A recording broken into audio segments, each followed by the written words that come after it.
All right. Welcome to Beyond the Fundamentals. Today we are talking about the Trinity and how there is convergence across cultures with the Trinity and whatever else may come up. And we are being joined by Kayla and Nick. Welcome aboard. It's good to see you. Hello. Hi, hello. So, it was a FSI. How long ago was it? About a month ago, a little more than that, where Kayla, you recognized some things in Hinduism that seem to correlate with Trinitarian thinking, right? Yes. That So our align with goal tonight is really to talk through those things. The problem is, like we were just talking about before we went live, is the audience.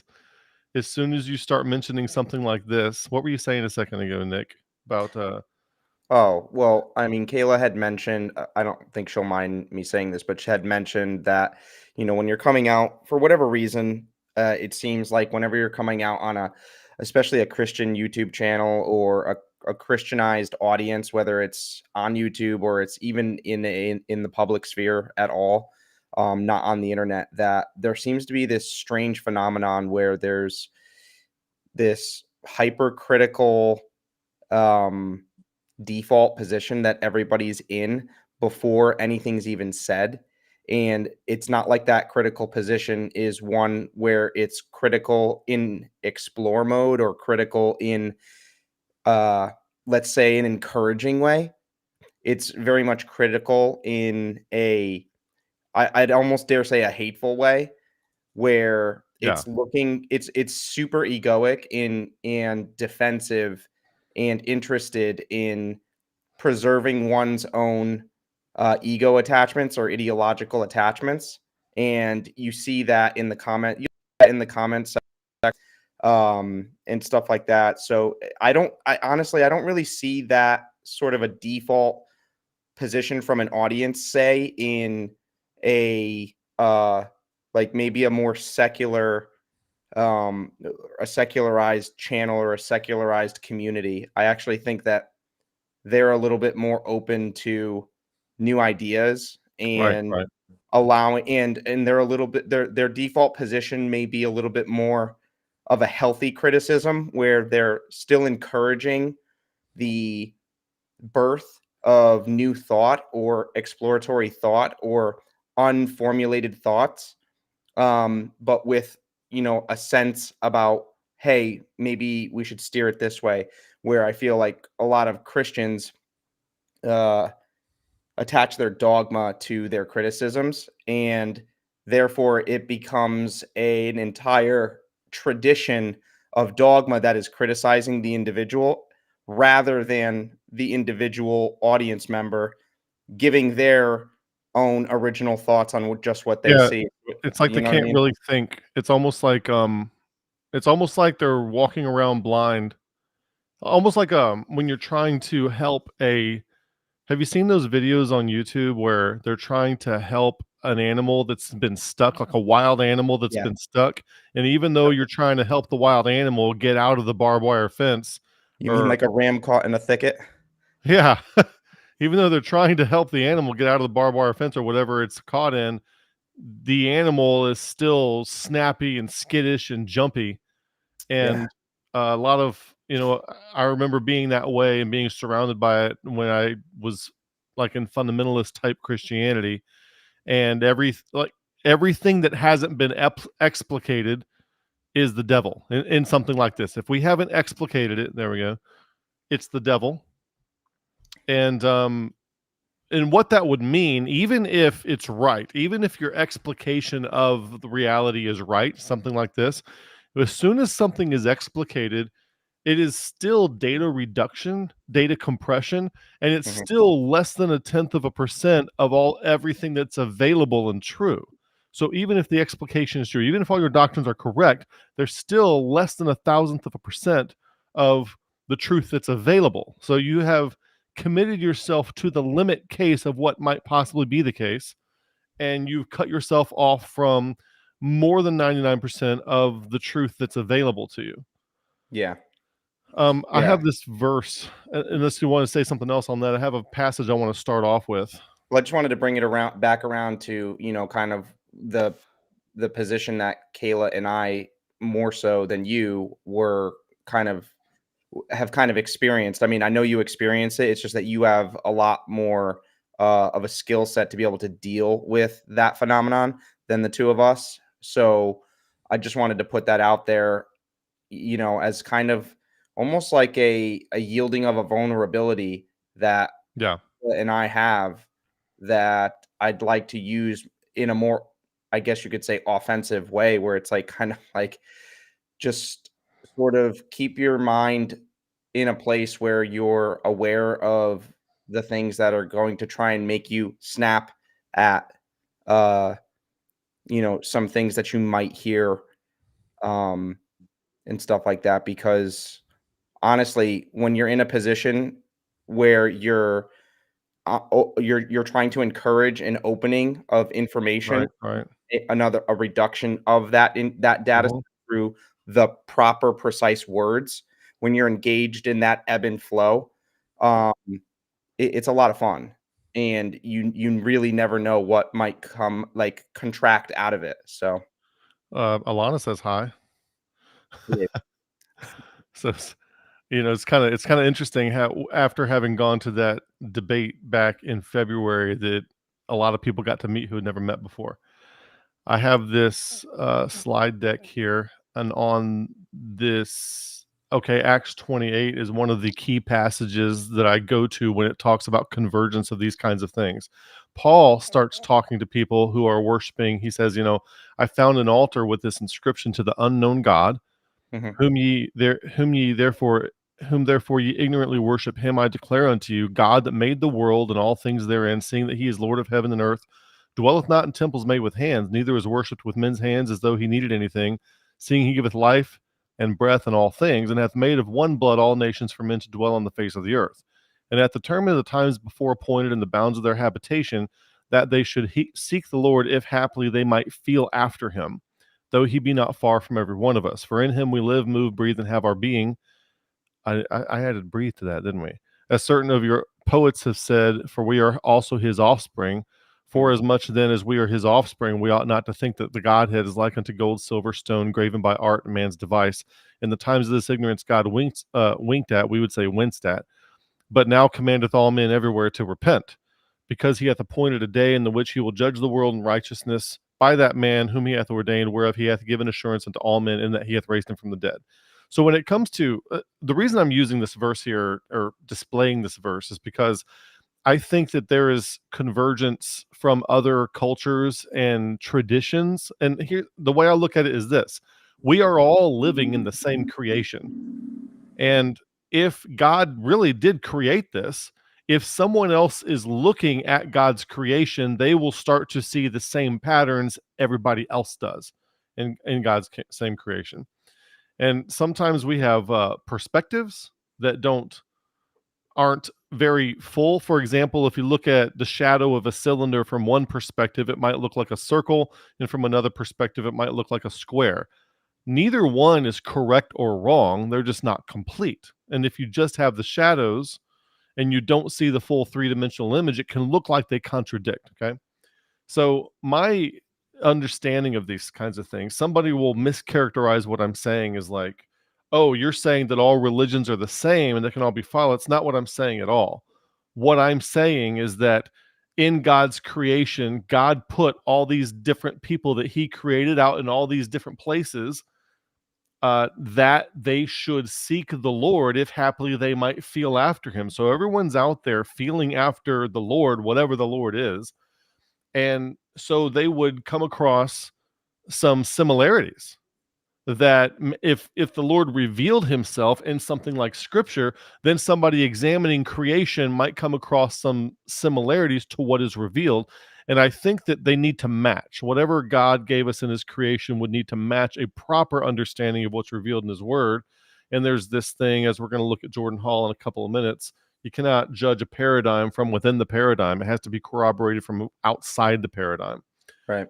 And then the next thing that Paul does here is these Athenians, they don't care about the Bible. They don't care about the Old Testament. So instead of Paul quoting the Old Testament to prove something to these guys, Yeah. He actually quotes from their own writings. And so, like with the stuff that Kayla has dug up and found, I could see somebody, if you wanted to talk to a Hindu, maybe take Hindu writings Mhm. and show how they corroborate with how maybe we understand the concept of the Trinity, something like that. Anyway, I will stop talking now if y'all want to comment on this concept. Well, I think I never really understood, or I never really thought of using Acts 17 as like the springboard for the ultimate like Paul's ultimate theology. Like, I don't ever see theologians really, or like I don't see Christian theologians springboarding off of this chapter. And now that I come to think about it, this is one of the largest excerpts I've seen in Paul's writings, or at least about Paul, about Paul in the New Testament, where there's just line after line of theological um, declaration. I mean, it's super, super generic, like it's obviously a creator God, and Right. and stuff like that. And I do, I guess I'm just saying that I wish that I saw more Christian theologians having their baseline from an Acts 17 perspective rather than, say, a Romans 1 perspective, because Yeah, although especially Romans 1, dealing with people who aren't familiar with the Bible in the first place. yeah, because I mean, although Romans 1 um does talk about the Godhead, and you know uh the um the the declaration, or God's, the evidence of God through creation, um the tone of Romans 1 seems to be less ontological Mm, than Acts mhm. 17. Yeah, it's more moralistic. It's more indicative. It's more of an indictment against Yeah, a yeah. particular people, and I think that's the tone of it, and that's fine. Um, but again, that's going to bring me back to theologians are married to the whore of morality, and instead of the beautiful queen of wisdom. So, um, I think Acts 17 to me sounds also like a rewording of Genesis, that we are all made in God's image. mm, And I don't think Mm, that that's used as a baseline for interaction either.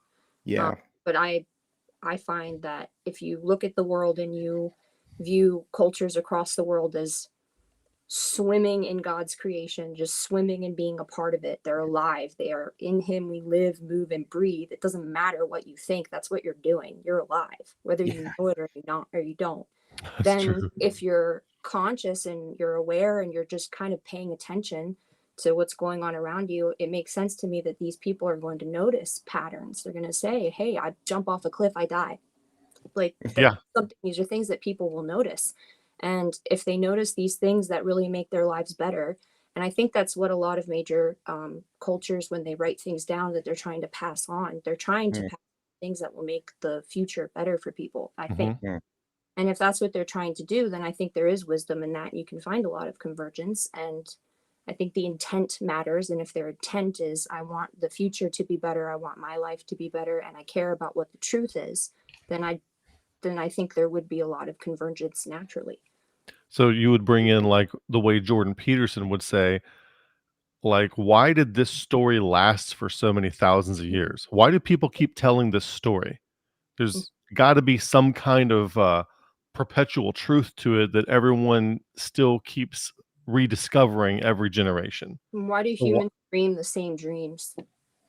You know? mm, That's very interesting. So why do mm. humans dream the same dreams? Hmm. Yeah. Oh, that's interesting. Because we're telling ourselves this. Because we're telling ourselves Very Jungian. the same stories, because we're not extrapolating the necessary lesson or pattern that would help us in our daily lives in some way? I kind of feel like that is such a profound question that's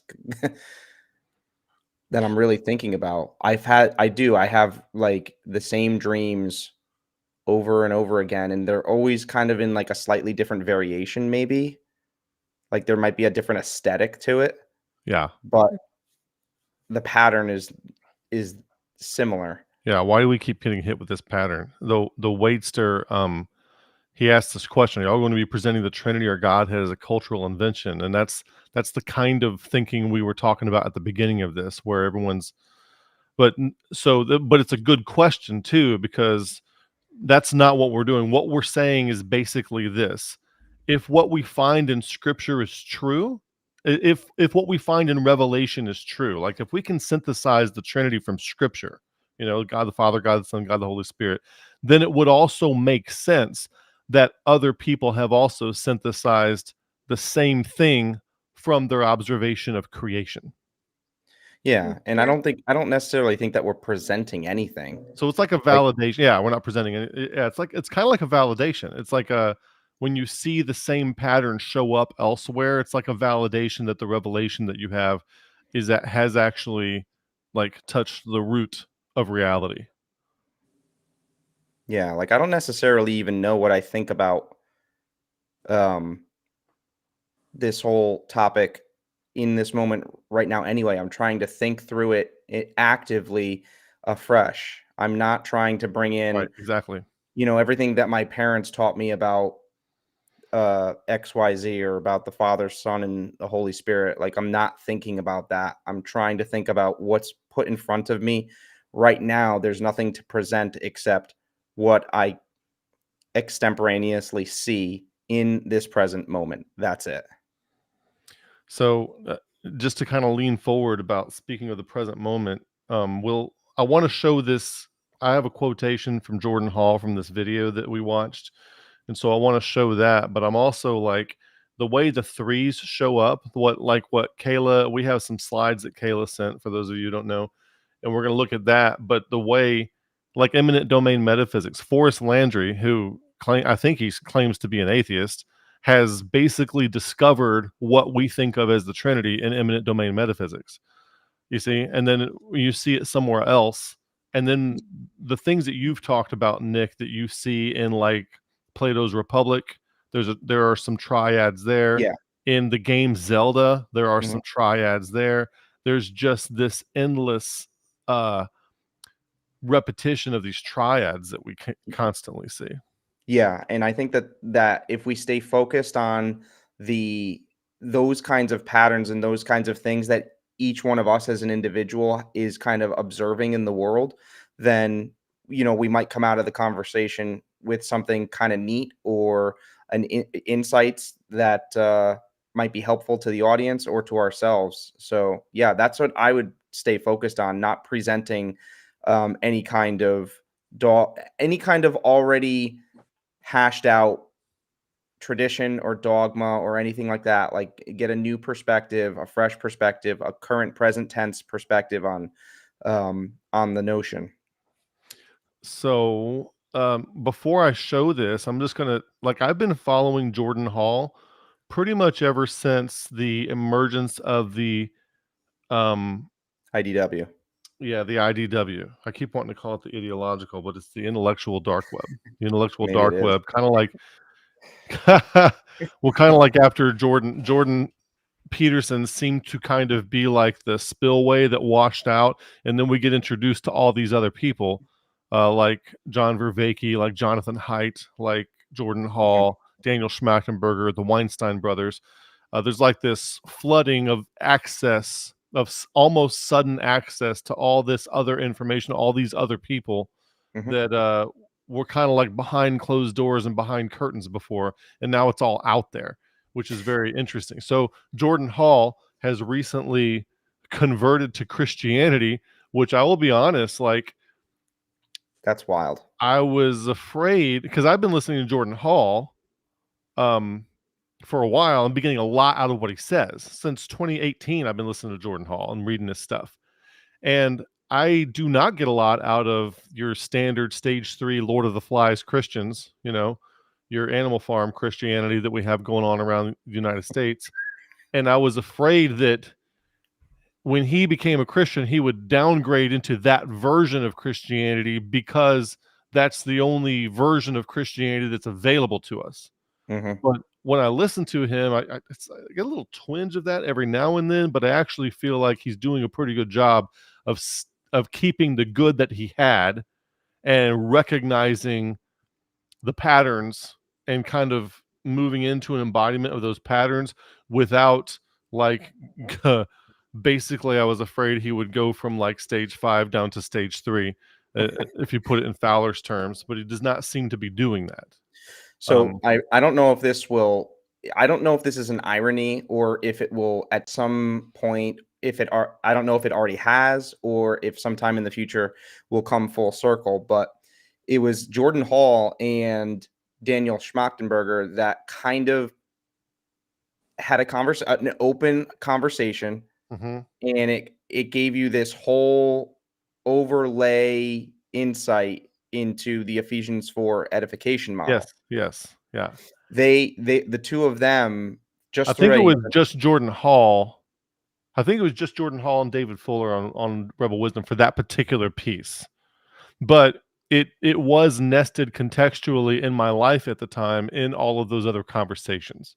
yeah, and so what's kind of cool here is that Daniel Schmachtenberger and Jordan Hall take a lot of the ground of their own thinking from Forrest Landry and Yes, his yes. imminent domain metaphysics, which Right. we are looking into, and we're trying to hash out to a degree that it might be relatively coherent or edifying. But that the whole premise of that is that things start. The most fundamental reality is a triune or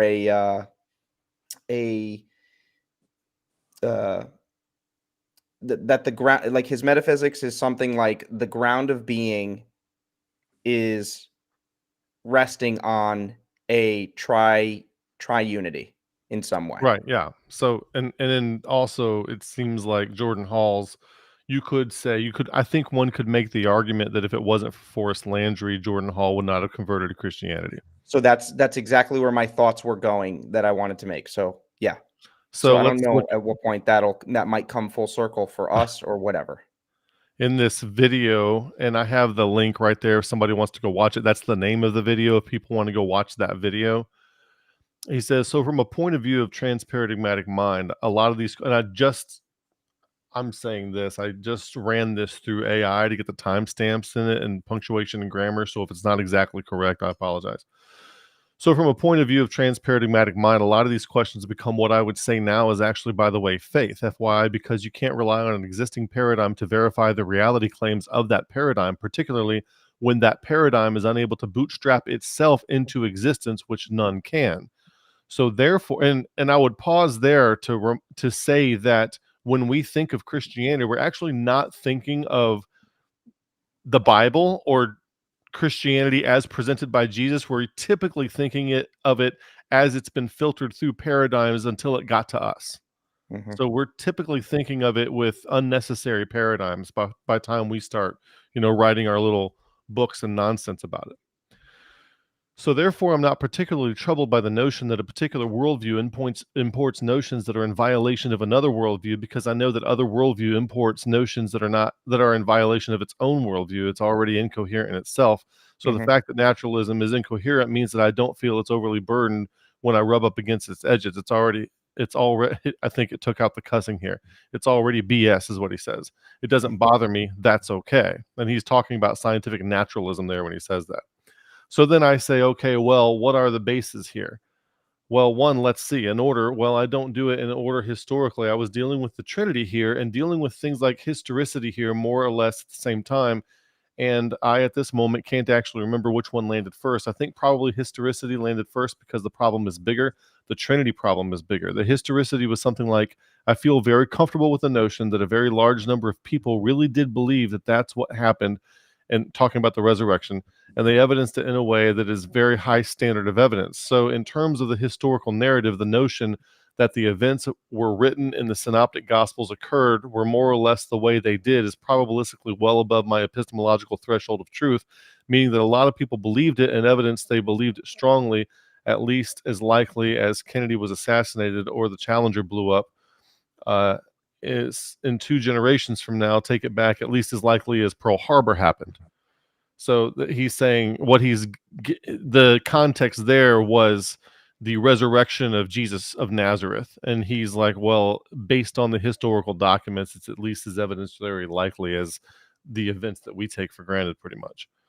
And then the next part, and this is the last slide I'm going to read of this, and then we'll get to the stuff we came here for.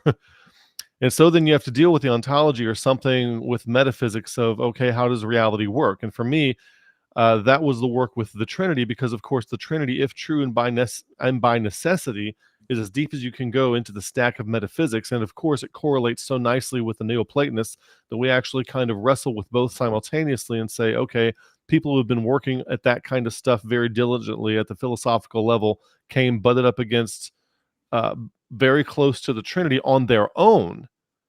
And then we can take a look at the Trinity and say, okay, what is a minimum viable kind of boot protocol for any possible reality? Now, that phrase right there is what's so interesting to me. And basically, he's saying that the Trinity is the minimum necessary boot protocol for any possible reality, which is Right. And that's the thing that kind of got him. Yeah. And that's what Forrest Landry's IDM is kind of basing itself off of, is that at the ground of being, that's why it's called an immanent domain metaphysics. The ground of all of it is some kind of provision by a tripartite essence, or I don't know, domain of existence. Yeah. So how do you, because I don't remember him elaborating on what it was about the Trinity or about triunity that made him realize that's the base ground of all reality. Yeah, I don't think he double clicked on that for very long. I am probably inferring, because I know he's into imminent domain metaphysics, and I am presuming that once you understand imminent domain metaphysics, you kind of get the point that you cannot bootstrap a reality apart from that. And then I'm thinking that Jordan Hall probably saw the convergence with the this is kind of historically, because now a lot of this doesn't get double clicked on, but historically, when the people were coming up with the idea of the Trinity, like the 2 Gregorys and the other guy's name that starts with a B, and I always forget their names. The way they described it is a perichoresis, and peri is a circle, and choresis is where we get a word for choreography, dance, a circle dance. Okay, and so when you start looking at imminent domain metaphysics, and I put this on the edge of I have the imminent domain metaphysics things on the edge of this thing that's got paper clips in it, this little cylinder that has paper clips in it, because it's constantly moving. But in order to make it really match imminent domain metaphysics, it would also have to be spinning that way too. Okay. So what these theologians back in the day realized with the perichoresis is that there is a dynamism to the concept of the Trinity. It's not this still static thing like an egg has 3 layers. It's not, or water is steam, ice, and liquid. It's not like that. It's this constantly moving thing to where as soon as you get in the position of a particular perspective on the Trinity, the other 2 necessarily change when you do that, which moves you away from the perspective you expected to have before you took it. So it's like, it's almost like this thing that you can't get a hold of, really. Yeah. So how do you practically test this out? Like how does this affect your everyday? Yeah. So I don't know if you want to jump on this, Nick, but I have a lot of here's the way I've explained imminent domain metaphysics to people before. There's a book called Super Thinking on my channel on our reading list. And it gives you like a million different analogies by which you can help understand scenarios better. When Google told its AI to translate it from one language to another, like Google Translate, it assumed that it would be translating from one language to another because that's how we do things. But it said, do it the most efficient way you can. And somebody said, how do I call in? Not that kind of show. So, so what the AI did on its own was it's like, well, it's better if I create, instead of translating one-to-one language to language, like English to French and Spanish to Arabic and Russian to Italian, that becomes combinatorially explosive even for a machine because of Metcalfe's law. And so what I'm going to do instead is I'm going to create one meta language and I'm going to translate up to the meta language, then back down to whatever other language I'm trying to put it down in. And what it turns out is, like, practically for any kind of philosophical or theological or even psychological concept, imminent domain metaphysics serves as a meta language for everything. Yeah. And you can pick everything up into the meta language, then put it back down anywhere else, and for any kind of application that you want. Right. Yeah, that's such a great answer to Kayla's question, because the way that I was going to handle it was to sort of kind of express what Jordan Hall expresses in the first part of that video, where he, before they start diving into all of the notions of Christianity and his conversion and why his conversion and all of this stuff, they establish that one of the hardest things for our generation of human beings that we need to get over is the hurdle of propositional knowing versus all of the other three types of knowing. And so what he does is he breaks down and tries to, get the audience, or at least his own brain, to start thinking like, I have to remember that language is flexible, but it's also very limited in its ability to infer massive amounts or a magnitude of data. Like, so your body is processing a much larger amount of data than your language has the capacity to do. And so he's trying to get everybody and his own brain fired up, right, so that he can start thinking and gain access to those other ways in which he knows things. The only caveat is that whenever he does actually express those other three types of knowing, he still needs to use language. Mhm. And so to bring that back to Kayla's question, how does IDM or imminent domain metaphysics or Trinitarian thinking, I guess you could say, how does that apply in the real world and stuff like that? I think one of the first things we need to do before we start answering questions like that is kind of get a little bit of groundwork done on the limitations of our language, especially when the question is kind of inferring that we're supposed to take this linguistic data set of imminent domain metaphysics or Trinitarian thinking and then translate it to the other three types of knowing. So it's almost like her question is asking us to do the reverse engineering of language, which is to take a linguistic data set and then pick it apart and open it up and then get all of this participatory knowing and perspectival knowing and procedural knowing. And it's not that we can't do that. I actually think we can, but so much of our processing is caught up with trying to understand first our participatory knowing, our perspective on the thing, and the tool set that we have access to become powerful or agentic in the world, and reduce all of that down into a coherent language set and express that. That's the usual process that we're going through.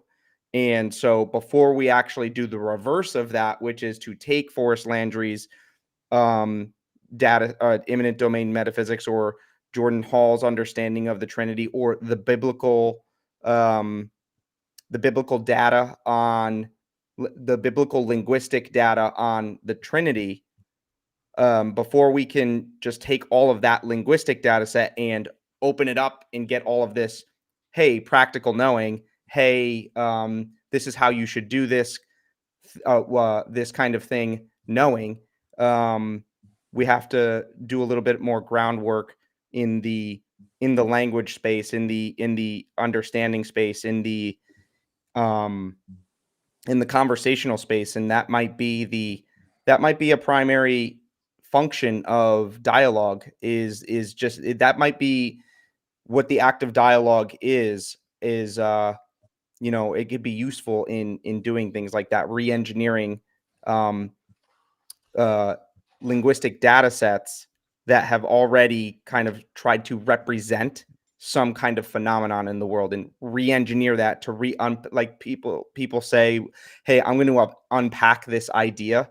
Well, that's kind of like getting a zip file on your computer, unzipping it and unpacking all of the software or all of the applications out of it, and then so you don't have access to the applications until somebody writes the application, compresses it down into a linguistic data set or into a zip file, and then sends you the zip file. So what we have to have a fair enough understanding of how to do that kind of engineering before we're able to receive the zip file, unzip it, unpack it, and then start getting all of this application out of it, because we won't know what to do with those applications to begin with, if that makes any sort of sense. Yeah. It was that was a lot, Nick, to Sorry. hold. No, Sorry. it's not a complaint. It's just I'm glad this is going online, because I kind of want to take what you said and hash it out, which I would have to listen to a couple of times, and I think there's actually a good like a structure in there. Sarah asked in the comments section, can you give an example of applying meta language to a particular domain? And so I have a video where we talked about, simplicity in Christ. There is something in immanent domain metaphysics called bonded triads. And since you have the immanent, the omniscient, and the transcendent, it lets you know that there are three parts to any particular field of inquiry that you have. And so oftentimes things get presented as a dichotomy. And one of our most difficult problems is to define the problem. And so when you get stuck with a dichotomy that doesn't seem complete or doesn't seem quite right or doesn't pan out, typically we're missing a third thing.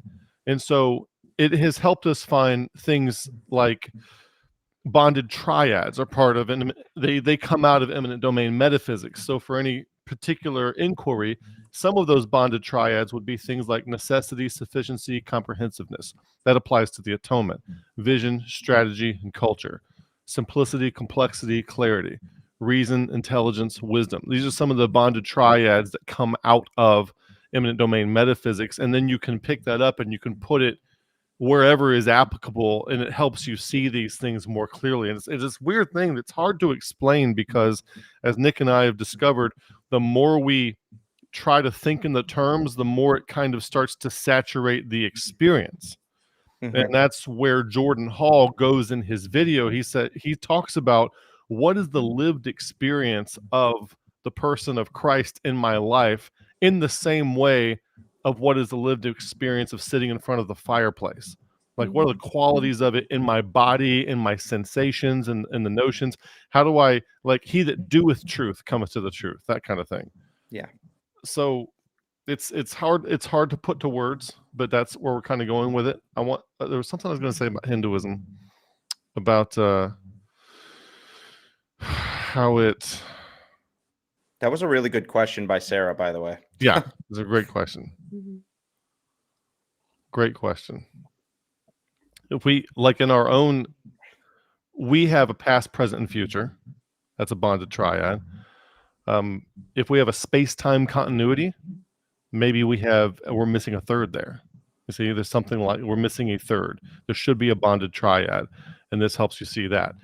We have a creation story. We have apocalyptic literature in the Bible, and then we have like the lived experience between those two things. That's a triad. And what Kayla has brought to the table is how if a Christian is recognizing they have their revelation from God, ostensibly from Scripture, and then they have creation, someone who doesn't have that revelation, or maybe somebody who does, as they observe in creation, they're going to start interpreting what they see in terms of the paradigms they've been enculturated with, right? So I think before Kayla gets started here with her data, the premise that we're starting with is that the Hindus, the Indians, were seeing, they were observing the same things that Christians would say have been revealed to us, but they have interpreted them and laid them out in accordance with their own paradigms. My kind of my take on all the different religions is that the degree to which they were doing Acts 17 of like, if haply they might feel after the Lord, the degree to which they were doing that, Jesus Christ is the proper fulfillment of the degree to which they were doing that correctly. Yeah.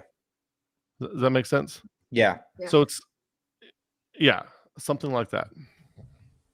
So I think what I heard you say was that you would judge the quality of a particular religion based on the standard of Jesus Christ. Let me try and say it again. You would base the quality. So I want to go back to that first statement because I don't know if judge is the right word or if I just don't like it. But I would, and there's also part of me that is framing I don't know how much of me is saying that because I really think it, and how much of me is saying that because I think it's necessary for my audience to not lose them. Okay. So Does that make sense? let me take you off the hook. Like you would analyze you would analyze the quality of another religion based on the standard of Jesus Christ. No. So maybe eventually, but I think that I would need to back off of any judgmental assessment kind of thing and just try to first ask the question, what am I seeing here? What patterns am I seeing? Before I do any judgment, I want to establish the what first. Does that make sense? So it's more like you're searching for recognition. Like, what do I recognize here? Sorry, Kayla, go ahead. Sorry. Convergence. I was just throwing. Yeah. That's what it sounds like. Maybe I just don't know what the thing is. You see, so I don't want to look at something new and compare it to something that I know or think I know. Okay. If I look at something new, I want to understand it for itself first to the degree that I can without, say, poisoning it with what I think I know. Okay. I see. And then start to maybe assess some things. Okay. And then I would recommend people do the assessment with lived experience as the basis of the assessment, not with a paradigmatic ideology. That's interesting. So I think that I'm just noticing this difference right now. I think that when I'm presented with something new, I definitely I'm very quick to start trying to look for patterns and convergences, like Kayla said. But I don't think, maybe I am, but I don't think that I have this like I'm a one-string banjo. Yeah. I think that I'll start to apply whatever domain or whatever lens kind of just feels right for that thing. Yeah. And start to overlay that pattern and go, oh, this fits here, this fits here, this fits here. Oh, this is what this is. Or, okay, this is the lens that I'm going to put on, like, like Zelda or something like that. And then, oh, it doesn't really fit here. So let me try something else and grab over here. And I think that a difference that I'm noticing between you and myself is that I am very quick to do stuff like that. And I'd just like to appreciate for a second here that you have like revealed to me that might be an unwise thing to do sometimes, where I don't have a mechanism that kind of, something new comes in front of me. I don't have a mechanism that goes, oop, just hold on, Nick, like rein it back for a second, because you might have, if you do it too quick, you might have the tendency to miss something or to project onto it something that you bring baggage to the experience that may close you off to some kind of other insight. And what you're saying is you have mechanisms built up that will allow it to stay liminal for probably a longer period of time before you start dumping the projection onto it. So it goes to the basic premise of why cognitive science exists is because of the discovery that the same capacities we have that make us adaptive are the same capacities that make us self-deceptive. Okay, I never thought of that whole thing. I do. So if I'm automatically judging it by what I think I know, or if I'm automatically trying to pattern it in accordance with something that I think I know, then there is a huge capacity for a lot of self-deception to creep its way in there. Or if you have kids plug their ears, what Harry Frankfurt, technically, this is the term that's floating around in academic circles, we have a huge capacity to bullshit ourselves. And that is to lead ourselves into thinking things that aren't true, not because we convey untruths to ourselves, but because we go along with what is salient rather than with what is epistemically sound. Yeah. Okay. So I gotta slow down a little bit sometimes when it comes to, a pattern recognition and stuff like that. But so, and also maybe see, there's also a virtue to it, and maybe the check on it isn't you. Maybe the check on it is to do it in the context of Ephesians 4:16 edification model. Yes. So that you can get that initial, what do they call that? Your first impression. Give it that first impression, and then if it's overfitting to the data, the rest of us help reel you back a little bit. Yeah. That way you get the best of both worlds. So let's make a point in the next FSI session to bring this out as and we'll use this as a specific example because it totally only benefits me. So we'll put that prophylactic in place so that so that we could try and do that. Somebody could try and catch, that little idiosyncrasy that I have, or that little, that thing. And so maybe we need you to do it. And then it's our job to kind of dial you back after you've done it. Cause like we might need to hear that for whatever provocational power or value that it has. Yeah. I want to try that. Okay. Kayla, you have noticed some things in Hinduism. I almost feel like we got to go back and remind people of what we saw. So as Kayla talks here, just remember that we already talked about. I feel like I hear my own voice somewhere too. But what we talked about, people in these other cultures feeling after the Lord, and maybe they would find things that converge with what has been revealed to us in Scripture. So would you mind? So Kayla, to try and help to help induce like whatever thoughts or whatever understanding you already have, what I'm going to try and do is I don't know anything about this. I know nothing. So I'll try and stay in a space where I'm curious about what you're seeing there and see if I can help educe it out of you. That way it doesn't feel like you have to like present this whole like dissertation on something. Yeah. Okay. I'm not an expert either. There's probably a lot that I'm missing and a lot more that could probably be gotten out of it. And I'm definitely going to mispronounce a lot of the words. So, to any Hindus out there, I'm very Thanks sorry. to Human Larva for the $5 super chat. It's got a similarity to Indiana Jones here. A room full of chalices, only one is the Holy Grail. It's interesting. Anyway, we'll try to read all super chats. So if I interrupt you, it might be for that purpose. But by all means. So I have the PowerPoint in front of me. I have to do that for my notes. So if I'm looking away. So to me, I think so far, the most interesting thing to me so far has been that, well, first off, there's 3, but then they still have that 3-in-1 idea. There's a quote in there that I put where it says that Vishnu is the face of the one. He's the one that manifests as the face. If I were to kind of force my ideology onto it, I would guess that Vishnu is like the Father, God the Father. That would be the correlation I would try to make. And the way they do it is they do reorder, order, and disorder. And that's kind of also the order of who they care about more. So Brahma is something that he doesn't have a lot of temples. He's not very worshipped, that they don't really care about him. And that's partly because of a legend where he told a lie, got beheaded, and was cursed to not have any followers. Vishnu and Shiva are the 2 most popular.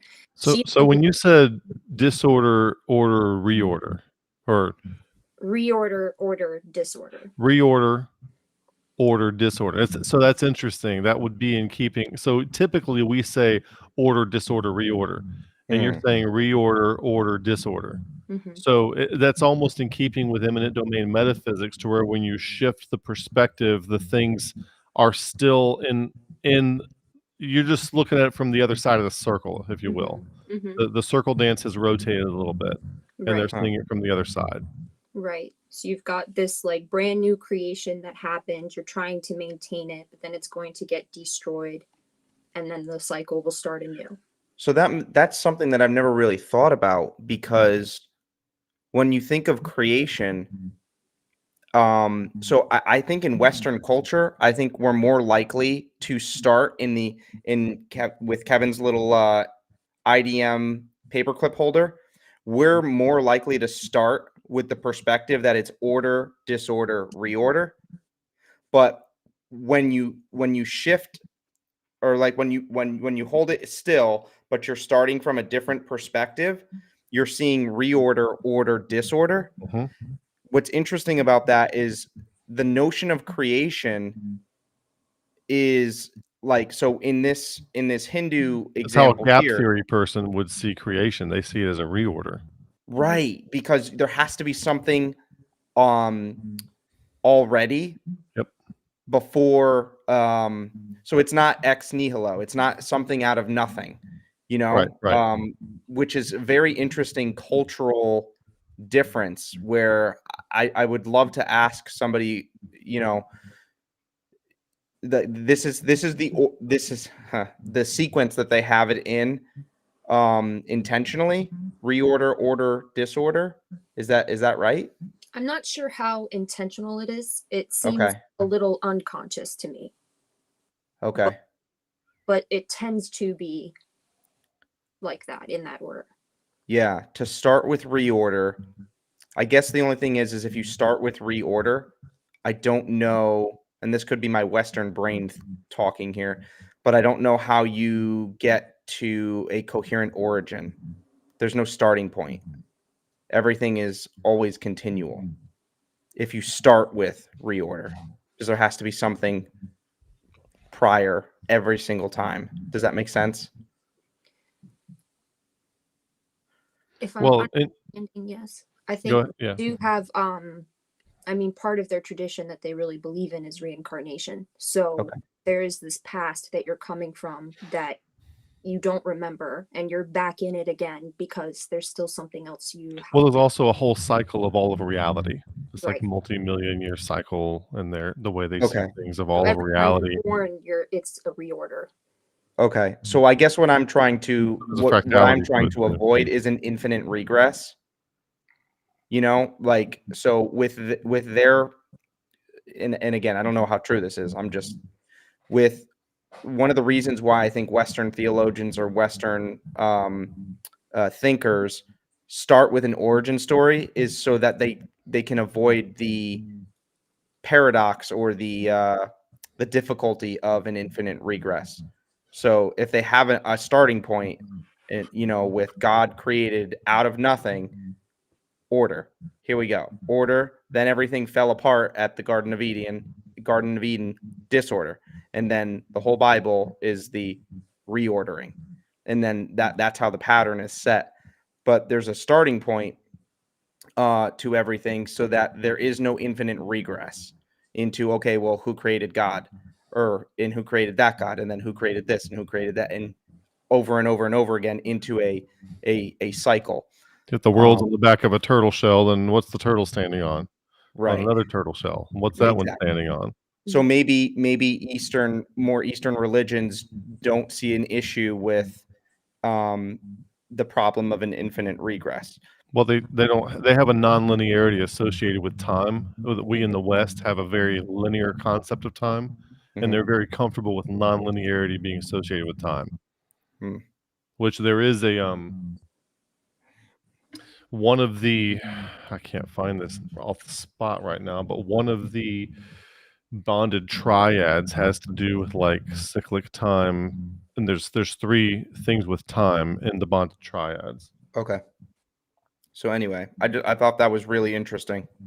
I think there's also this really deep association of creation and reorder, whereas order isn't necessarily associated with creation, it's associated with maintenance, maintaining. And I think as I get to the part where they have their consorts, the consorts, yes, there's a lot of legends with them, but to me they don't necessarily convey, to me they convey something along the lines of, this part is needed in order for this part to work. In order for reorder to work, this quality is needed. Just as the two become one, that's, I think, the idea that I'm getting from the fact that they all have consorts. In order for Brahma to do what he needs to do and reorder the universe, he needs the quality of his wife, whose name I'm blanking on right now. Huh. So when it comes to order, it's not necessarily creation. It's, we are maintaining the current goodness that exists, and I will come down. Whenever righteousness wanes and unrighteousness increases, I send myself forth for the protection of the good and for the destruction of evil and for the establishment of righteousness. I come into being age after age. So order, I think, is more about protection, preservation, maintenance. Huh. So it's interesting to me that each one of them has a consort. And if you look at Michelangelo's depiction of the creation, Jehovah has a red-headed consort under his arm. And there are different interpretations of this, and one of them is that this is a representation of Shekinah glory, which is like a feminine thing. And then there's another representation of it that this is wisdom from Proverbs chapter 8. Which I want to, I've told you, Nick, I want me, you, and Doug to explore the idea that Proverbs 7 woman is the opposite of the wisdom woman of Proverbs 8. But wisdom in Proverbs 8 says that she was there. Yes, at the beginning. at the creation. Yeah. Yeah, she was there. Mm-hmm. And so it's interesting to depict that. And I actually am trying to see. So because we're talking about specifically order, I'm going to look at Vishnu's consort Lakshmi. And my personal interpretation of what her name means is preservation is one with a goal. I think in order to have order, you need to have a goal. That's the sense that I was getting. I think it's says Vishnu and then Lakshmi consort to keep going. On the slide. Yeah. There you go. Okay. So, and I thought her name was interesting too. To perceive, observe, know, understand, goal, aim, objective. Yep. The roots give the symbolism, know and understand your goal. So to maintain order, to preserve what is in existence, you need to have an idea of what you want to preserve even. I guess, well, I can't think of the word I'm looking for. Like having I a feel name. Maybe understanding your goal would be like you need to know what you're doing in order to maintain it. I hear Jordan Peterson like bursting out of this, like in order to be the agent that creates habitable order out of chaos, the first thing you need to do is take aim. Mm-hmm. You need to understand the that, which is why in his book 12 Rules for Life, the first chapter is about stand up straight with your shoulders back, and the whole premise of that chapter is that the notion of hierarchies of value are as old as crustaceans, and that this notion of hierarchy, what it infers about sentient beings, is that some things are more valuable than other things, and it's implicit in your body to be attuned to that fact. Mm-hmm. And because some things are more valuable than others, those more valuable things will stand out or become salient to you. And those things, upon pattern recognition, will be the things that you understand that you should aim at. Mm-hmm. Mm-hmm. And So that's the starting point. what's the name of that paradox where they over the years they constantly replace a part of the ship, and then after so many years it's no longer like they replaced The ship. everything on the ship. After so many years they replaced everything, and then the question is it the same ship, right? Right. So I think if you're trying to maintain, you're going to be replacing parts of the ship. Mhm. What is it that you're trying to maintain if you're changing everything? So there's like this through line, this, what would that be, an IDOS that is above Yes. the Yeah. actual physical ship that you can feel and touch, to which the building is in service. The building of the ship is in service, or the repair and maintenance of the ship is in service to the IDOS of the ship. Yes. Yes, you are that's why Plato's capital F forms, that's why Jordan Peterson says, think of the highest value that you possibly can and aim at that. And for Plato, that's the eternal form of the good. Everything else cascade. That's why the sun in the allegory of the cave, the sun is analogous to the eternal form of the good. It's what affords intelligibility to everything. And when I should say that a little slower, it's what affords hierarchy, value, and the ability to stay connected to a goal or to a purpose. Mm-hmm. It's what affords it. That's why when you say, after somebody does something, you go, "Oh, that was good." What it's saying is that you were in alignment with that notion of take aim at a particular IDOS or a particular geist that is holding this thing together, and like that serve geist. that.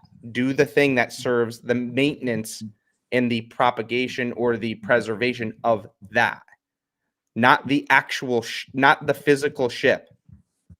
Mm-hmm. Because Right. if the ship were to just disappear and explode, the eternal form of it, the IDOS of it, is still there if you understand, if you're powerful enough to maintain it. So like the IDOS idea, I think it's the geist of it. Another way to look at that would be, you could go to any music store and buy a guitar that looks exactly like the one that Elvis Presley played, but the one that Elvis Presley played has an intangible IDOS to it, Mm-hmm. which we all assign to it because we agree to assign it to it, not Mhm. because of any physical characteristics that it has. Physically, physically, it's perfectly fungible with any other guitar you could pull off the shelf. Mhm. But there is an IDOS of the particular one that Elvis Presley played that is different than the ones you can get off the shelf, which is kind of ineffable. Mm. And so So are the there boat that's being maintained, the higher order idea of the boat is kind of like that in a way. so are there multiple consorts for the 3 deities? It kind of depends on which vein you're in. So they've got a lot of denominations like we do as well. So I picked the ones that resonated with me, kind of, and I did try to also pick prominent ones. So like when we talk about Shiva's consort, she's got a couple different names. But what's also interesting is they believe that, for example, Vishnu. I don't know if you've ever heard of Rama or Krishna, but Mhm. they believe Yeah. that they were incarnations of Vishnu, that they Mhm. come down to do the work they need to do in the world. So there's a lot of names, and whether or not it's the same person or a different person is I haven't exactly hashed out yet. Mm. But there are, like, Shiva technically has 2, but I think the one is an incarnation of the first. But the second in the original is not as important as the incarnation. Is what I understand because of what Okay. she did in her stories. So But how much of this in your study, in a lot of the Christianity that we get exposed to, the ontological historicity of the events is very, very important to a lot of people. Like there really was a Noah who walked the earth, who really did build a boat, that kind of thing. How much in Hinduism is it important to them that these incarnations of Vishnu actually walked the earth? Do they rely on the historicity of that? to be honest, I have no idea. I haven't talked to any Hindu about it. I'm not entirely sure. But what I've been reading, it sounds like it's literal, and they do pray to them and treat them, and it sounds like it would be, but I'm not entirely sure. Because I think there's a way to understand literature sometimes, kind of the way if like I can get a lot out of Pinocchio and the Little Mermaid and the Lion King and the Leftovers that I don't need to believe that those things are necessarily literally true, that they historically happened in order to see the truth that's in them. Right.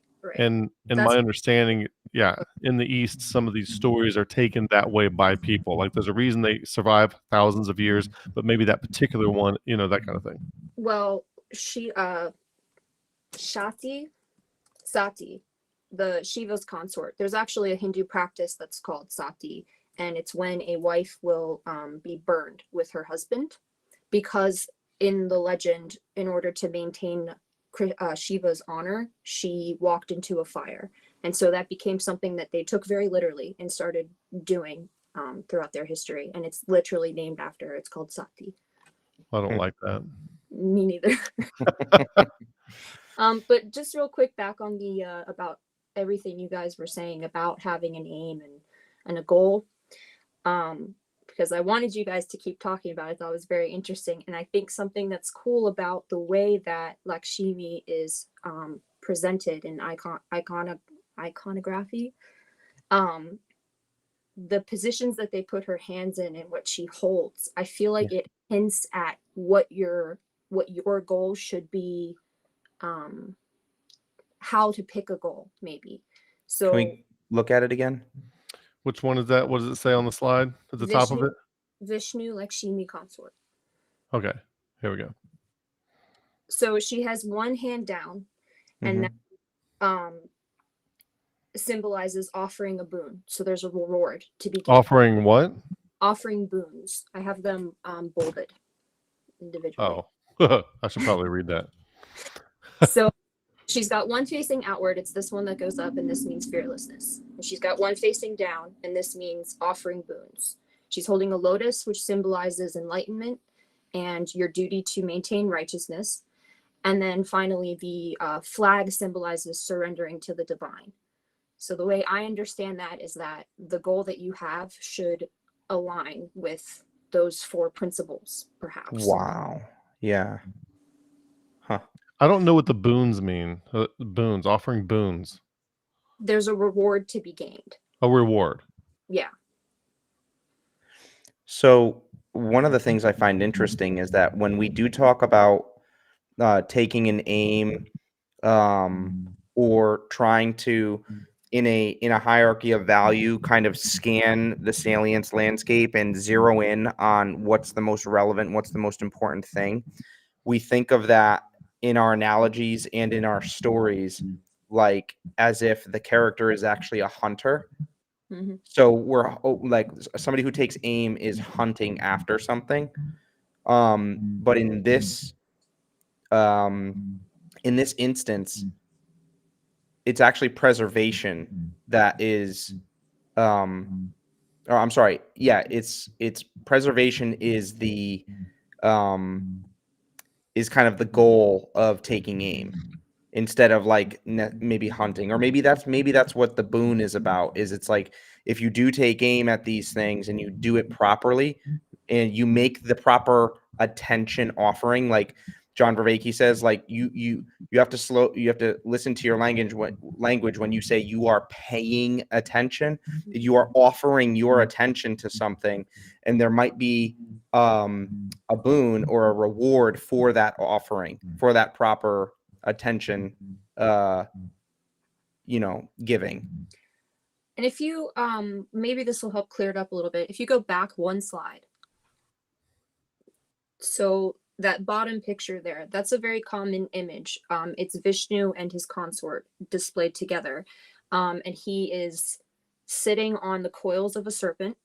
I got a lot of Jordan Peterson from that, like darkness, the monsters in the depths, Yes. and then he dreams the universe into reality.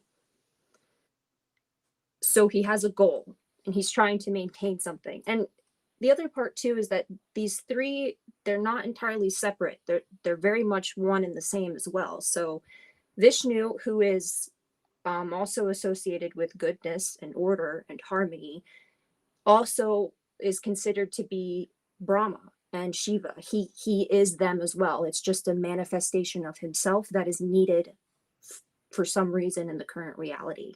Mm-hmm. So when he manifests himself, when he puts on the mask maybe, or the face of Vishnu, this would be his goal: maintaining order, having an aim, dreaming the universe into reality. So I see a huge, like, I think in order to understand this whole thing, you have to understand it in a fractal sense. And so what I'm seeing here in this image is, think of the Jordan Peterson, like the serpent, the Leviathan, the dragon, which is underneath in the ocean, like it's deliberately on the ocean. And the agent, who is the one between, Vishnu, who is the one between that chaos and the heavenly skies above, where there's obviously the things of the highest value and the most order and the most beauty, where he's laying down. And it's funny that he has he's laying down on the coils of the snake, which is to kind of, he's putting the snake into submission. Mm-hmm. And so he's maintaining it's kind of funny because he has like this like casual look to him, as if it's almost effortless. And so when you're saying that Brahma and Shiva are, this is a depiction of Vishnu, as well as Brahma and Shiva, Yeah. because this image is a fractal image of the whole picture Yes. of what it looks like to act out, or it's a representation of the whole picture of this Hindu principle. Yes. Where in order to be that thread line, or that maximally agentic being in between the submission of chaos and the dreaming into habitable order, you have to embody the consorts of Vishnu, Brahma, and Shiva. Yes. Yeah. You said that so well. You said what I couldn't put into words. So, but if we were to take that fractal representation like this and to zoom in, and make another image, we might just be looking at Brahma, or we might just be looking at Shiva and its consorts or whatever. But in this image, it's a zoomed out perspective of what is necessary of the whole story, if you will. That's really cool. I'm liking the consorts thing because I'm thinking that the consorts are acting as a representation of the necessary virtues in order to deal with the present problem that deity might be dealing with. So the consorts are recognized and they're considered as the source of Vishnu, Shiva's, and Brahma's energy and their creative power. The consorts are the source of it. They're needed in order for them to use their power.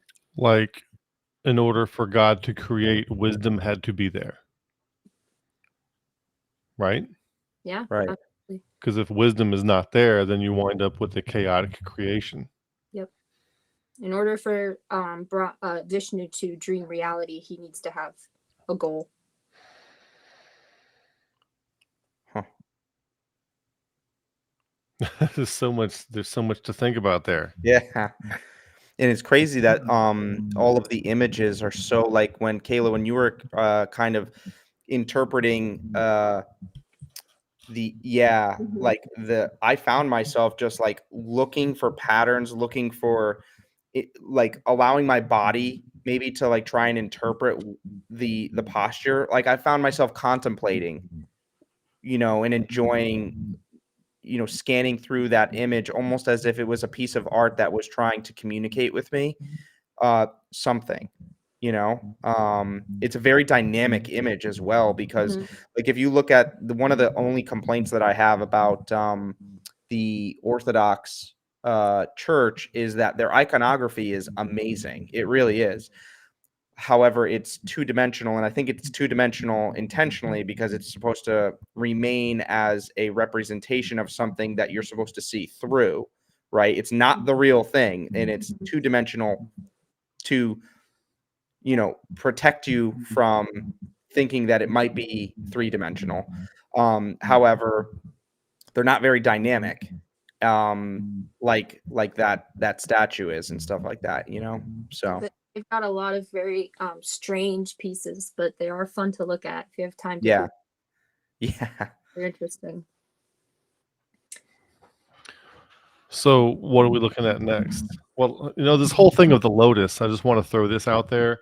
If you were to Google, I'm trying to think if I could Google something called an E8 lattice, right? So if I Google E-8 lattice, a lattice, L-I-C-E, I mean I-C-E, you come up with these images. I'm going to see if I can show one of these images here. Open in new tab, something like this.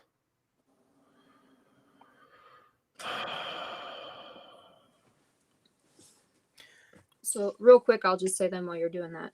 Do you have a sec? The next one I would want to look at is their Trinity in conjunction with their idea of Brahman, because Brahman is one of the names of the gods, but it's also a bigger word that has a lot more meaning. Okay. I think maybe like you were saying, Nick, about how it's fractal and then you got to get a bigger picture. I think if we touch base on that a little bit, that will provoke insights in you, I think. Right. Okay. So which slide are we going to? It says Brahman and the Trinity. So I'm going to butcher this, okay? Go for it.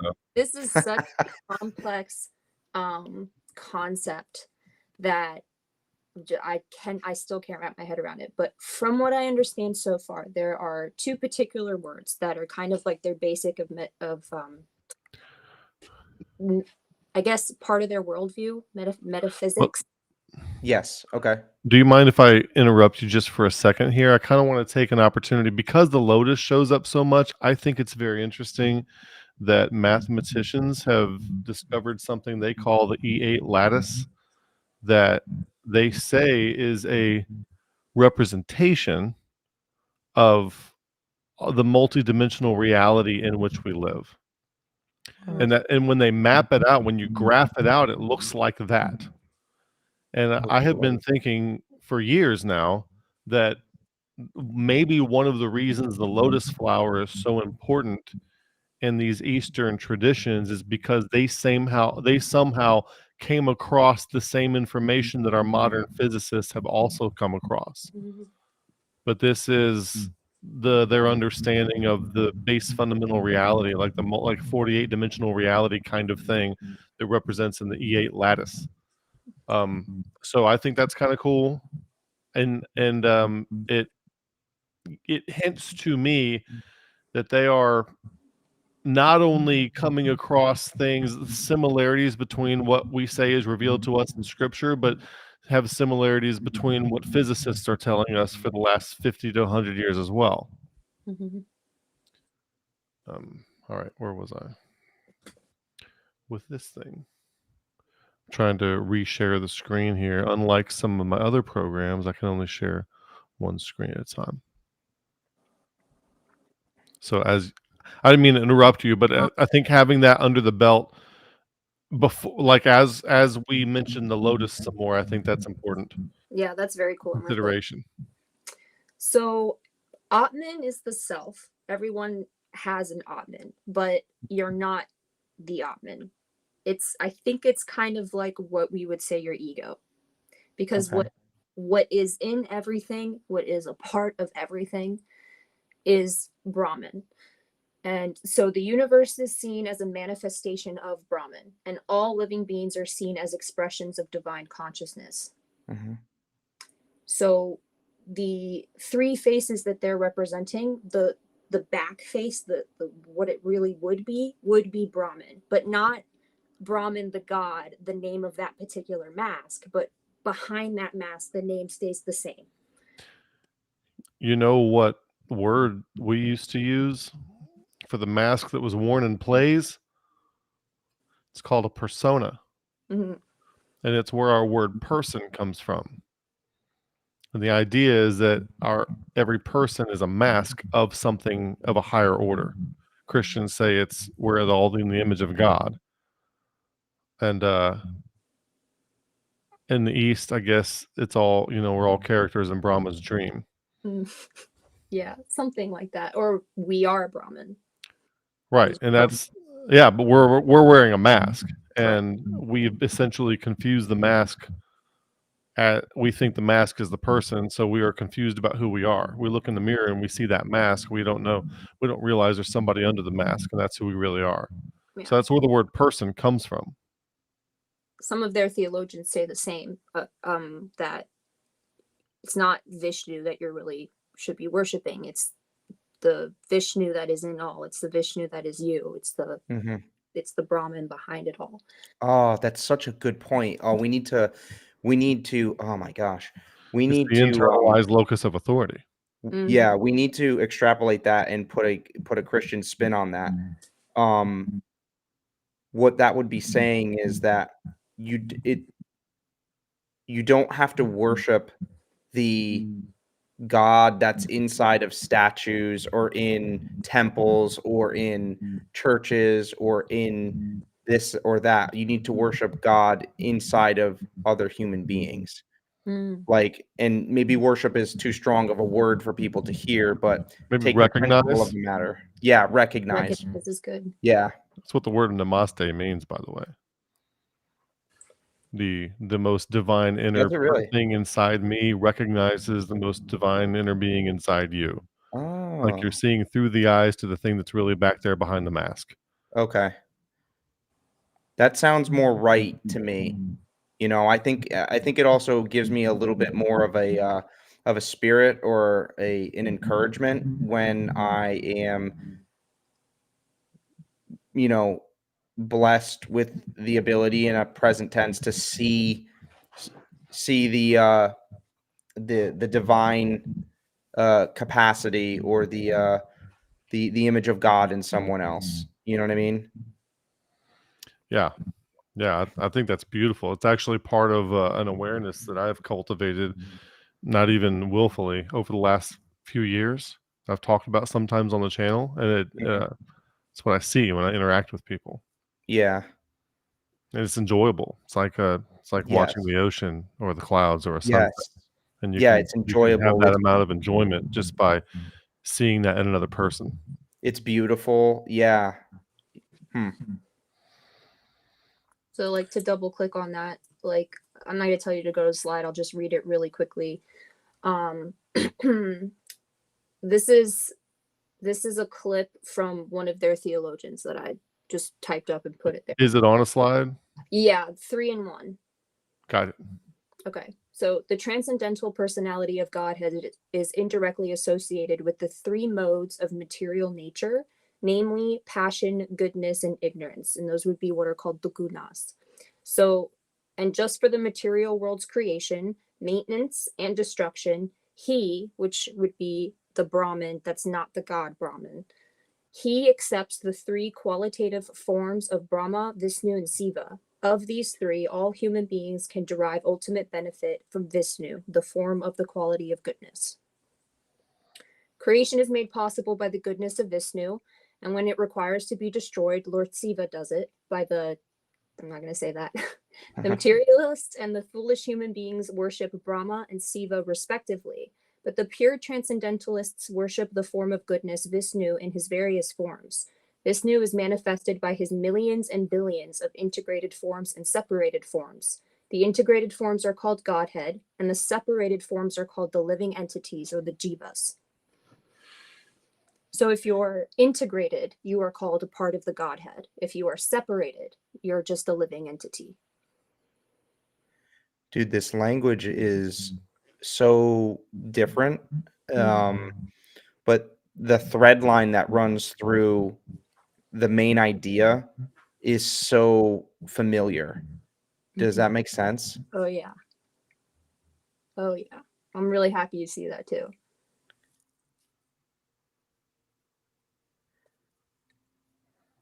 It's so much, to me, it's enjoyable to have new words available to point at the same thing, or at least to point at something similar, because it's kind of like you have your favorite song, and then you have the band does an acoustic version of that song, and it puts a whole new perspective.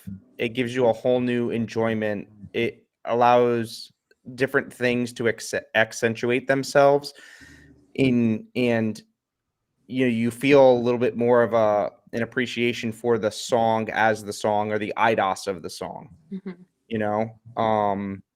and that's kind of what I'm feeling here, at least in a linguistic way, is like I've never heard those words, those characters put together like that. And it is kind of wild that somebody can put I also like the fact that he's making a bunch of bonded triads too. Oh, He's yeah. putting That's a good passion, point. goodness, ignorance together. That one I'm gonna think the gunas, passion, goodness, and ignorance. Creation, maintenance, and destruction, which is obviously the deities. Order, reorder, yep. Yeah. So I wonder if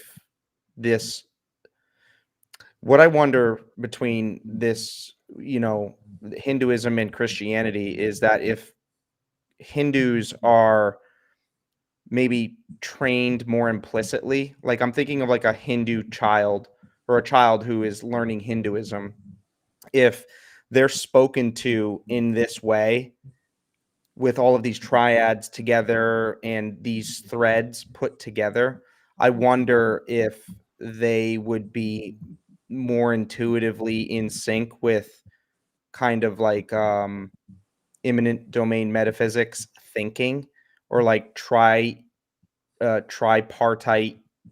thinking, as opposed to a Christian who kind of a Christian child who's sometimes almost plagued with this dualism where there's there's the world and there's heaven, and the world is all corrupt and heaven is all perfect, and you're part of the world and you grew up in the world, but there's all of this dichotomous thinking, and that might be a reason why it's so difficult to think in these, kind of like cyclical ways.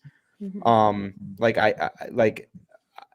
I know that I had a problem, or it was like a thing for me when I was younger, where if somebody were to talk in circles, or to use circular reasoning, that they were somehow wrong or not insightful or unhelpful.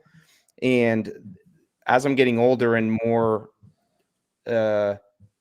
like experienced with other ways of thinking, culturally speaking, I see a lot of people talking in circles constantly, and saying the same thing again and again and again. And then also using reasoning that is of the same sort, where it's assuming you're using circular reasoning, you're assuming the thing before you say it, and that's not necessarily a bad thing. Even just visually, they have it differently. I mean, so many of their art is depicted with multiple arms, multiple legs, multiple heads. Yeah. As we look at the other ones too, it's not. I mean, there's so many different. They're trying to, I think, like jam pack as much symbolism as they can into the depiction of a singular human body. So they have to give it more hands. They have to give it more hands and more arms. Yeah. Yeah. So there's somebody in the comments section. I don't even know if I can find their comment again. Let me try to relocate here. But they're basically asking let me see if I can find it, because I think this is important. There we go. They said, if your point in understanding false religions is learning, okay. If your understanding is becoming all things to win them to Christ, great. If you think there's something here of value. And so it's interesting to me the way the left hemisphere of the Christian mind thinks. Like there has to be some kind of goal, like either a converted person or a better understanding as a result of what we're doing. And what people don't understand, and I need to be very, very clear about this, is that what we are doing here tonight is more like a dance or a jazz session. The reason you dance is for the sake of the dance. And then when it's over, whatever happened during it, you remember the dance. You don't walk away with certain like things that we're not going to walk away from this conversation with doctrines and better understanding or anything like that. We will walk away from this interaction having interacted, the three of us together, in a way that reciprocally opens our capacity for insight cultivation together. Yep. You see what I'm saying? That's the point. And what we're using as the data doesn't matter. Well, I mean, listen, we send sixth graders to a sixth grade dance. There's a reason for that. Yeah. There is a goal in mind with that, because you know what? If you send your son to the sixth grade dance and he learns how to dance in front of his peers with a girl, guess what that probably means? When he gets older, he'll know how to gracefully and respectfully move through his relationship or his marriage in a way that's not clumsy, where he's stepping all over her and treating her and abusing her in some way. He knows how to move with the flow of the girl. So it's totally ignorant thinking to not understand that dancing for the sake of dancing is not nihilistic. It's not meaningless. There are residual effects. As a matter of fact, one might think that that's actually the kind of thing that we're living for, is the soul feeding things. Exactly. Like being more awake is a better value to walk away with. Being more graceful and awake and aware, you become more aware as you dance, by the way.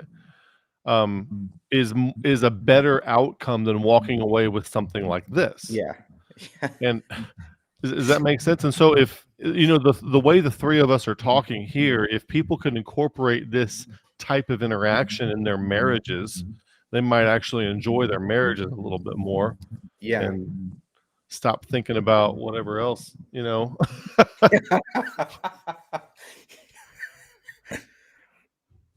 because this is like the way we're talking. I mean, me and Paula talk like this all the time.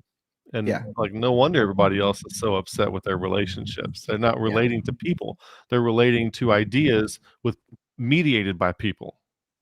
And they're relating to egos, not people. So, yeah, anyway, So let's stop all 6th grade dances, and we will only have 6th grade classes on how to do the right dance. That's it. But we're not going to be doing any dancing. Yeah, We're you going to have have the right teacher. dance. It has to be, yeah. It has to be. It's going to be the right dance, and it's going to go on the blackboard, and we're gonna draw it out on the blackboard. There'll be no dancing. It will just be, drawing the dance on the blackboard, and it will be the right dance. We're canceling 6th grade dancing. Yeah, when I grew up Baptist, and they were real strict. We weren't allowed to have sex because they were afraid it would lead to dancing.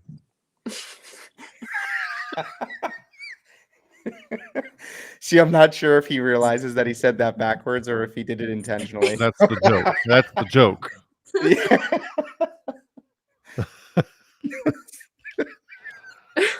That's the joke.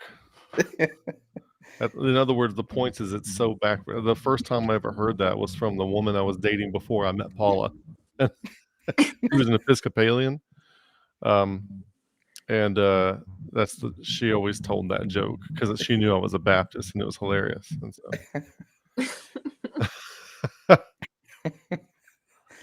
that's funny. All right, where are we? Well, I think we could move on to Brahma. So that would be Brahma in reorder. He's kind of hard to get information on because he's this slide, is that right?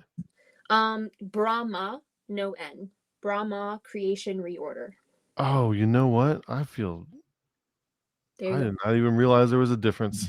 I feel like I need to start over. Brahman is everything. I put the with an N. Tao, yes, with an N. So the Tao that can be spoken of is not the Tao. That was the only way. Okay, tracking. Okay, I did not realize the distinction, and this clears up a whole lot of things for me. All right, my pronunciation is probably horrible too. So Brahma is one of the faces of Brahmin. Okay, so Brahma. Okay, tracking. Yes. So Brahma is what I interpret to be the reorder portion of the cycle. Like I said, it's hard to find stuff on him because there's only one temple that's made for him. He's not worshipped, and the legend goes that he was arguing with with Vishnu order. So reorder and order were arguing about who was the most powerful. So Shiva, disorder, became a pillar that had no end, a fiery pillar. And he said, if you can find one of the ends, then you're the most powerful. So they're both racing for millennia to try and find the end of this big pillar that Shiva became. And Vishnu gave up and came back to Shiva and said, I can't find it. I'm not the most powerful. But Brahman got some other type of like minor deity to lie with him to tell Shiva, hey, I did find your end. So because he lied, Shiva cut off one of his heads. He was supposed to have 5 heads. He only has 4. And he cursed him, stating that he would no longer have any worshippers. And the Hindus took that seriously. Huh. So it's hard to find information on him. I know that his 4 heads symbolize a lot of things. One of them would be the 4 Vedas. They believe that each one of his mouths spoke one of the 4 Vedas from the Bhagavad Gita.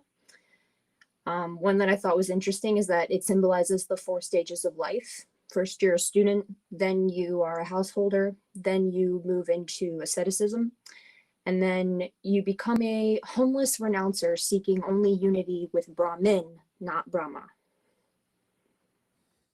But his consort is more interesting if you go to the next slide. Consort is Oh, a guitar. I believe it's called a vina. My favorite thing. Now we're talking. So her name means pooling water, but it's also sometimes translated as speech. And over time, it became she who possesses speech. And then after more time, it became she, that which purifies, knowledge that purifies. So this is very interesting to me, the speech thing. Jordan Peterson talks about speech. He talks about Marduk a lot. Ephesians 4:15, speaking the truth in love.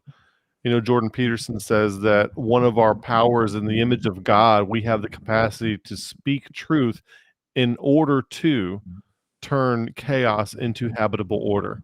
Mhm. And if you look at the patterns that we see in some of the shows, like Pinocchio, when he goes to Pleasure Island, he starts to turn into a donkey, and all he can do is bray like a jackass.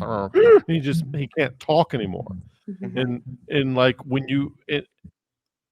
when Ariel from Little Mermaid, when she gets a false transformation, like what a fundamentalist would call being born again, you lose your voice. Mhm.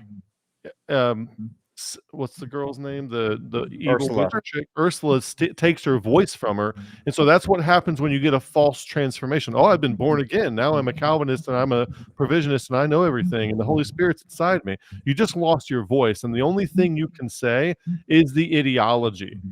There is no more you. Like if I ask a provisionist a question about the Bible, I'm going to get a provisionist answer. I'm not going to get an answer from them. Right. When Mike W was on the channel yesterday or the day before, we didn't hear anything from Mike W. We only heard Calvinism. He lost his voice. When you hear James White speak, you hear Calvinism, you don't hear James White. And so that's the dangerous of a false transformation that does not bring the so Father that's with it. And one more example here. There's a show called The Leftovers where like a lot of people just disappear, kind of like a rapture event, but it's not like a religious show. And it shows how everyone's trying to cope with this after it happened. And Yeah. a cult forms, and everybody who joins the cult, the thing with being in the cult is you can't talk. You lose your voice. And so this is same, you see when stories that resonate, you see this same pattern where the false transformation, oh, I've joined a cult. An independent Baptist and the people and the cult members who are in that show who don't talk at all are communicating equally as much because neither one of them have a voice despite all the things that they just become an extension of the voice of the egregore. They don't have any voice of their own anymore. So you no longer can speak the truth in love when you're a Calvinist or a provisionist. You can only speak anyway. So yeah, you lose your voice. So for That's exactly what this is. It's she exactly who possesses speech. Yes. when What are you're you going to say, in Nick?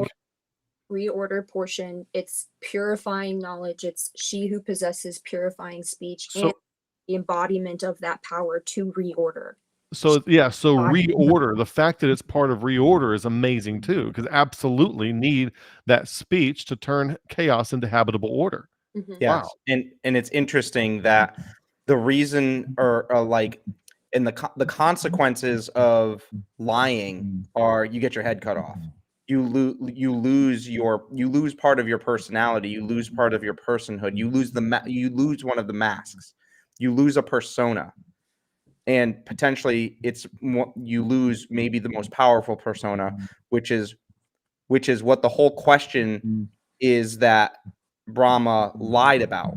He's Mhm. trying to see who's more powerful, Vishnu, order, or reorder. And what he lies about is specifically about his power. And he gets one of the personas, one of his heads cut off. And so, like, I guess in my interpretation, it's like the consequences of lying and not using your speech to reorder the universe in some way is you lose the most powerful persona that you have. Mhm. Yeah. Oh yeah. That was great. That was actually really great.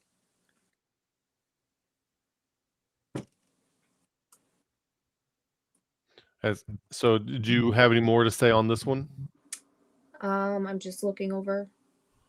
No. Waters that purify. That's John 7:37-38. Hmm. Yeah, pooling water, and then that's it. It evolved into that. And I think that's also, oh yeah, so one of the things she holds is a pot of water, and that represents the purifying power to separate right from wrong, clean from unclean, essence from inessential. Now are ye clean through the word which I have spoken unto you. Mm-hmm. Wherewithal shall a young man cleanse his way by taking heed thereto according to thy word, that Yeah. he may wash it with the washing of the water of the word.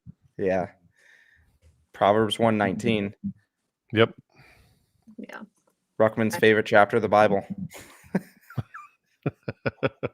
So then we get to Shiva, and then after Shiva and his consort, it's just the gunas. So Shiva, destruction, disorder. So Shiva, destruction, disorder. So just real quick fun fact, he's the one that got me into this whole thing. I watched this movie on Netflix. It's a 2-part movie, 2 movies. They're each 2 hours long, and it's basically a Indian drama. And in the beginning, they're telling this grand story of a warrior who's basically remedying injustice that was done in his kingdom. And one of the first things that they show to show his power is him carrying a statue of Shiva and putting it underwater, because I'm not entirely sure why, but one of the things that they do to worship Shiva is they take buckets of water and pour it on his statue over and over again. And he didn't want his mom to do that, so he picked it up and carried it and put it into right underneath a waterfall. And they were singing this beautiful song about Shiva. It was absolutely beautiful. I mean, it was beautiful. And that's when I started looking into it and looking it up. And Shiva seems to be very, very popular in their culture. Very, very popular. So I would suspect the reason why they do that with Shiva is because it's a form of baptism. So the act of either submerging the statue or submerging it into water or throwing water on it, like symbolically of submerging it, is because Shiva is destruction, which is chaos, which is disorder. And chaos is most of the time represented by everything that's underneath the surface, which is in the unknown. It's underneath the surface of the water. It's in the lake. It's the Loch Ness monster. It's the Leviathan. So constantly submerging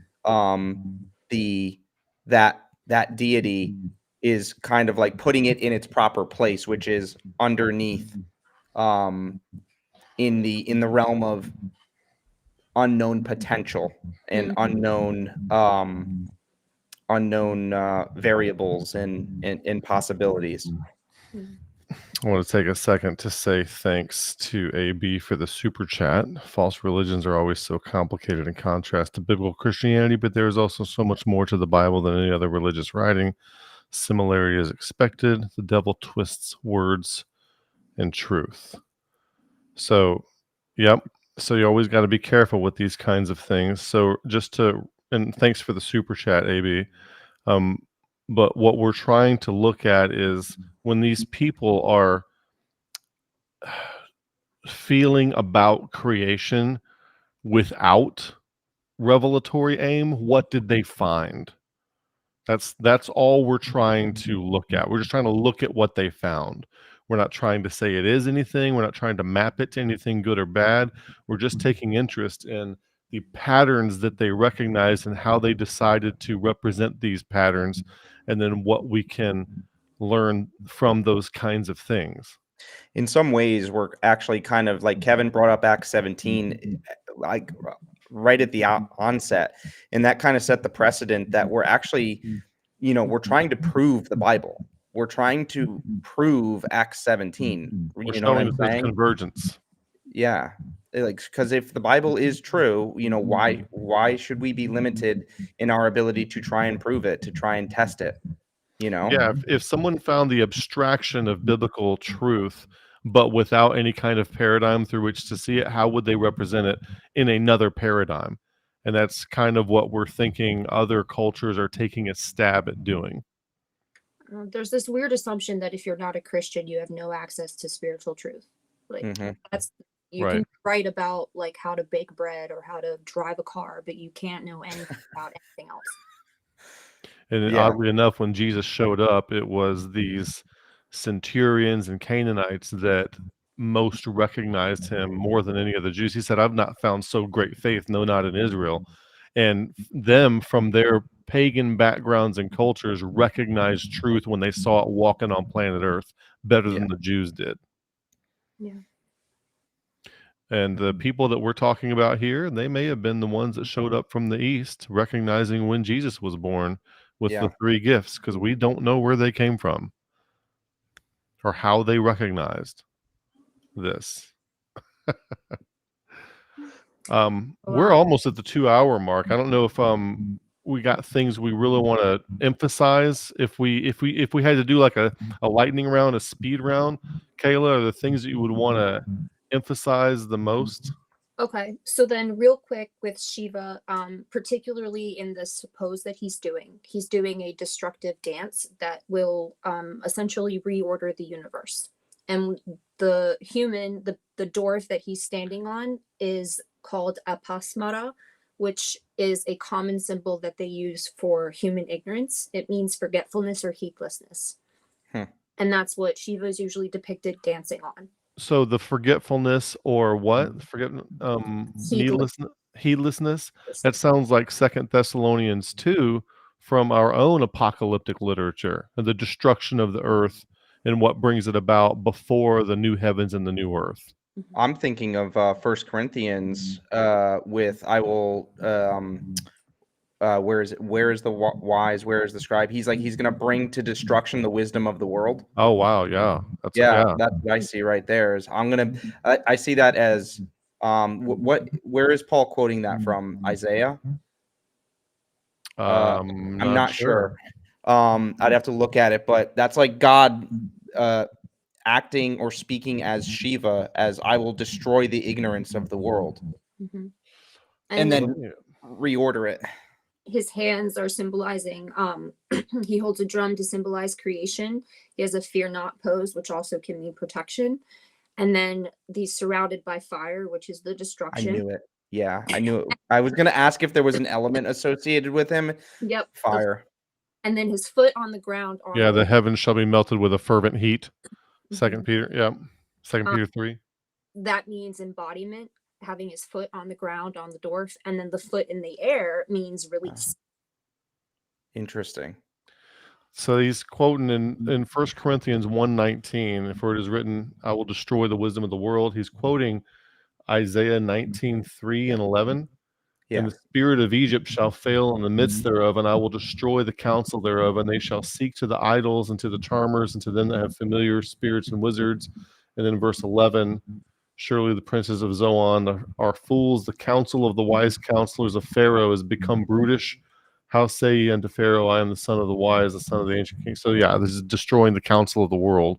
Yeah, and Kayla, you said that it's standing on the dwarf in the dwarf is human ignorance, and what was the other thing? Heedlessness. Heedlessness, and that's like the heedlessness of Egypt.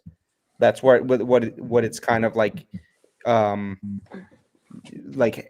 Pharaoh didn't heed and didn't hearken to the voice of God. So that's kind of what I'm hearing.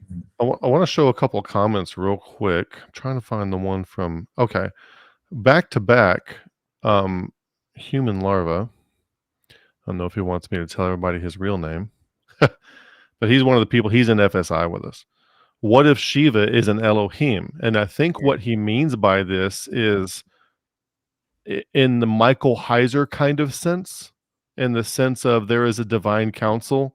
And the way what Michael Heiser presents is that there's a divine council of Elohim, and after the Tower of Babel, each of the major Elohim divine kind of characters gets a portion of the planet Earth over which they are considered a prince. So the princes of this world knew that kind of thing. And Daniel has to fight these princes and principalities. Paul talks about these princes and principalities. So human larva here is asking, what if Shiva is an Elohim?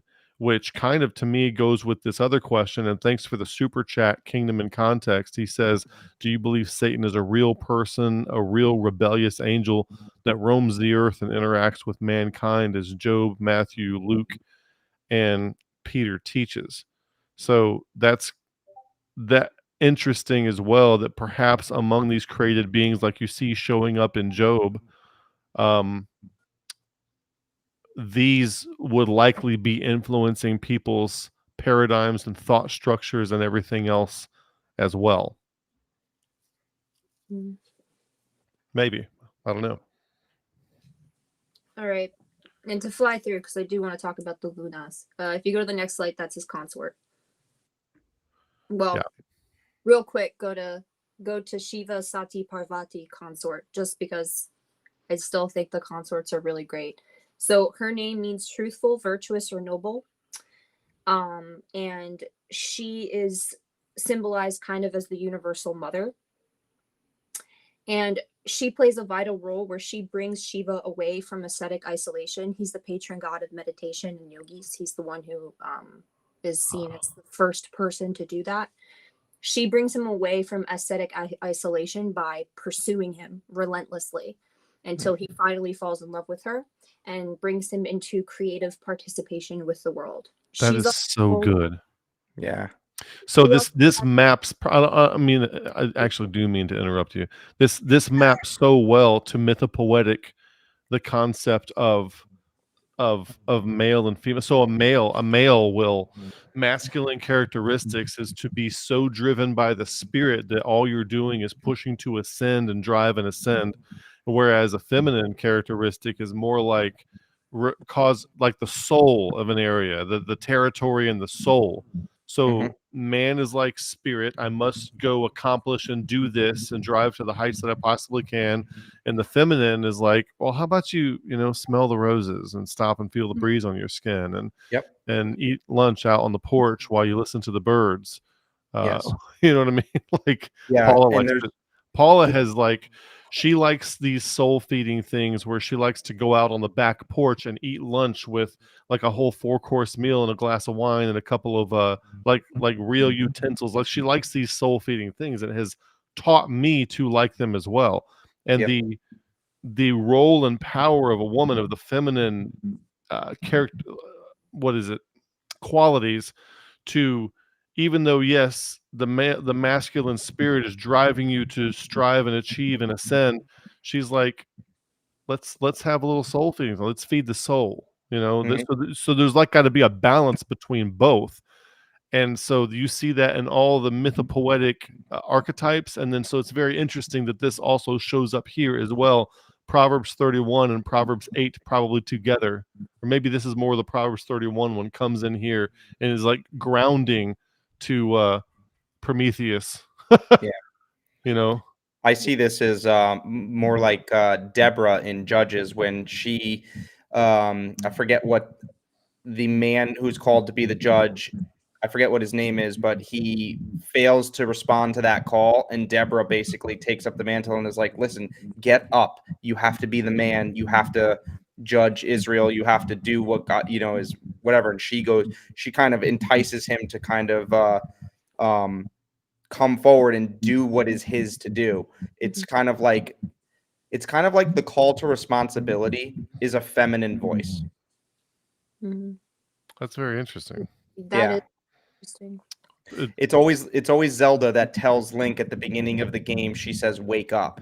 Link, wake up. And he gets up out of bed every single game. He gets out of a bed and he wakes up and he hears Zelda's voice. Link, you need to find me. Link, you need to save the world. Harry Potter, it's Hermione. Yeah. And then you have Proverbs 8. Wisdom is calling in the streets to the Yes. And the church is feminine. The church and the bride say come. They come, yes. The spirit and the bride say come. Yes, and then she also says, right, whosoever is willing, right? So she's also, there's also the female voice does call to responsibility, but also respects that if it's not voluntarily adopted responsibility, then it's fake. So you remember the movie Pinja? Pinji again. Nala. Yes. Nala. It's the Yes, it's feminine Nala. voice. Come Yeah, back it's to your responsibility and Yes. retake the kingdom. Yes. It's Nala. Yeah. Wow. She's also That's- Kali. I don't know if you guys have ever heard that name before. Say again. Kali. She's a very famous Hindu god. I've seen her in so many Oh, videos. C-A-L-Y? C-A-L-I? K-A-L-I. K-A-L-I? Kali. Yeah, I think we hear of her in Indiana Jones too. Yeah, very Kali demonic. Ma. The second picture, multiple hands, multiple weapons, riding a lion, and absolutely murderous. It's like her evil face. She's there to mess you up because you did something wrong. She's there to mess you up. She does not play. So, Richard Vanderhoer, he says, similarities show Satan can borrow from the truth. We're not missing out on some truth by not knowing the ins and outs of other religions. And so, Missing out on all this fun. I'm having a blast. well, it's so we Christians tend to think that other religions are sets of conclusions and doctrines to be affirmed and adhered to. And that's just how we see other perspectives as a different version, like a contradictory version of that same kind of thing. When oftentimes it's a different kind of endeavor altogether. Yeah. It's not like you think about there's thousands and thousands of Christian denominations who all claim they have the truth, which means which probably indicates, instead of one of them being true, that maybe that kind of thing isn't the right thing to be doing. Right. Because the one thing that the one thing that's difficult for us when he said Satan can borrow from the truth. The thing is that the truth is sometimes defenseless against intention. So what I mean by that is, yes, Satan can say true things. He says all true things in the Bible when he talks to Jesus. In fact, he almost quotes. I want to do a whole series on this, how Satan does not actually say false things. He messes up the salience landscape to cause people optimize for things that aren't in their best interest. Exactly. And that's Yeah. where That's where how I'm he going deceived. with it. Yeah, well, that's where I'm going with it, is that you have to kind of understand the truth as something that is deeply layered, that there's many layers to it. And the truth is, in some ways, the spoken truth sometimes is defenseless against the intention of the speaker. So, what I'm trying to say is, what if what the Hindus are saying is true, but what you have to, or false or whatever, but you have to look at the intentionality of why they are saying it. So if you think that they are saying this in order to convert Christians and steal people away from, from heaven or something like that, I don't know. That sounds kind of like a stretch and a falsity to me. But if you could see yourself as they're trying to say what they're saying in order to understand and articulate something that's meant to encourage people to improve their station in the world, or at least improve the state of the world, then how is what they're saying false? Do you know what I'm saying? Yeah, it might be serving a higher truth than the nonsense of your Christian semantics. And that higher truth may be mediated by narratives and symbology that's not familiar to us and is not part of our paradigmatic way of understanding things. Exactly. But aside from that mediation, there's something there. Like Paul says in Acts 17 that we looked at the beginning of this, he said this to lost people who were not in Christ. He said, in him we live, move, and have our being, which would include, and we are his offspring. This is the condition of everybody, regardless of what religious truths they have or have not been persuaded of. Exactly. And so as they are feeling around in the nature that God created, what is the validity of their findings? How does it converge with what else might be found? And if revelation is true, don't you think that maybe some other people poking around in other disciplines, whether they're religious or psychological or scientific or physics or philosophical, don't you think that they might come across the same kinds of things? Because after all of creation came from God. Yeah. Why wouldn't they correlate? And Yeah. so when you fail to see some correlation, it could be an indicator that we're off on a tangent and doing something wrong ourselves. Yeah. Yeah, I don't think it's so much about people borrowing truth from the Bible or borrowing truth from God. I think it has to do more with what are you aiming at? What's your intention? What are you intending to do with the insights or the information that you do have?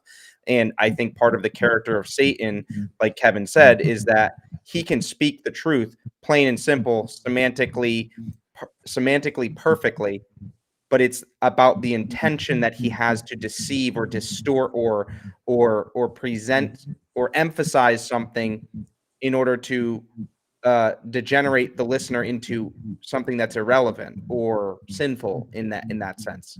It has to do with the intention. So Yeah, and I don't, speaking to some of these guys like Richard Vanderhaar here commenting, we appreciate you being here and sharing your thoughts, you and everybody else that's on here, because it kind of it makes it more of a multi-way conversation. Let us know what's going through other people's heads as well. So when Kayla first brought this up, and we pretty much got to go here, but and we may have to continue this at some point. yeah. But when you brought this up in FSI, all these similarities were very stark, and I thought very amazing, and thought, hey, let's try to hash this out in a live stream. But the capacity for both Rule Omega and Protocol X, it's hard to incorporate live chat from people who don't get those concepts and protocols, like Rule Omega and Protocol X. But I guess we'll strive to do it the best we can here. What I think you were still emphasizing the things you want to emphasize before we leave off, Kayla. Just the gunas that was at the end. So these are the 3 characteristics they believe that every human being possesses, and to varying degrees that can change over time. The one that you would want to achieve the most would be sattva, because that's truth and goodness, and that one is what's associated with order. However, all 3 of them, they actually bind you if you get too attached. They're types of attachments that prevent you from enlightenment. So even sattva isn't ultimately on your side per se. It binds by means of your attachment to knowledge and joy. Yeah. But reorder would be associated with activity, passion, desire, energy, movement, and it binds you with passion and craving, greed. It's a lot like greed. Order is truth, goodness, harmony, balance, and upward flow, and it binds you with knowledge and joy. And disorder, tamas, binds you with ignorance and obstruction, and it's associated with inertia, inactivity, delusion, ignorance. It's heavy. They even have it's very literal to them as well. Like there's types of foods that will affect what type of guna you will have at the time. So if you eat something really fat and greasy, you're going to feel very tamas. If you eat something light and fluffy, you might feel very sattva. If you drink a lot of caffeine, you're going to feel very rajas. What about cocaine? I think that would probably be rajas. Go to the next slide. Can you do too much and cause it to go into one of these other 3? And then if you just go to the next slide, I think to me that was just so the gunas, just to say, this gunas thing, this is really what captured my attention when you started bringing this up in FSI, because these seem very connected to how we behave, and especially like the truth, goodness versus the ignorance and delusion and darkness thing. Wow, that really spoke to me. Yeah. Yep. the last thing, I just put a verse up there that talks about how Brahma, Vishnu, and Shiva are all one and the same, but particularly the line where it says, verily that one became threefold, became eightfold, 11-fold, 12-fold, into infinite fold. This being entered all beings. He became the overlord of all beings. This is the Atman, soul self, within and without, yea, within and without. And then that bolded sentence that just talks about how tamas, sattva, rajas interact with each other, as well as because each one of the gods is associated with one of the gunas. I view it as like their shadow. Maybe it would be their version of their shadow. So the universe emerged from darkness, tamas. First is passion, characterized by innate quality, which is rajas, which then refined and differentiated into purity and goodness, sattva. So then that would be disorder, order, and reorder. That would be that order there. And then finally, to emphasize that the gunas are not necessarily good things, even though when they are teaching Hindu children, they teach them to aim for sattva. If you're going to start your enlightenment journey, you want to first be sattva, because then you're set up to reach enlightenment. However, the proverb goes that there were 3 robbers that came to a man in the woods. One robber wanted to just tie him up, take his stuff, and run away. The other robber wanted to kill him, and then the third robber was silent, but he was ready to kill him. They agreed to tie him up and just rob him. So they tied him up, went their way. A couple hours later, the one who wanted to tie him up came back and untied him and told him his way home. But he still robbed him. So Sattva would be the one who just wanted to tie him up and rob him.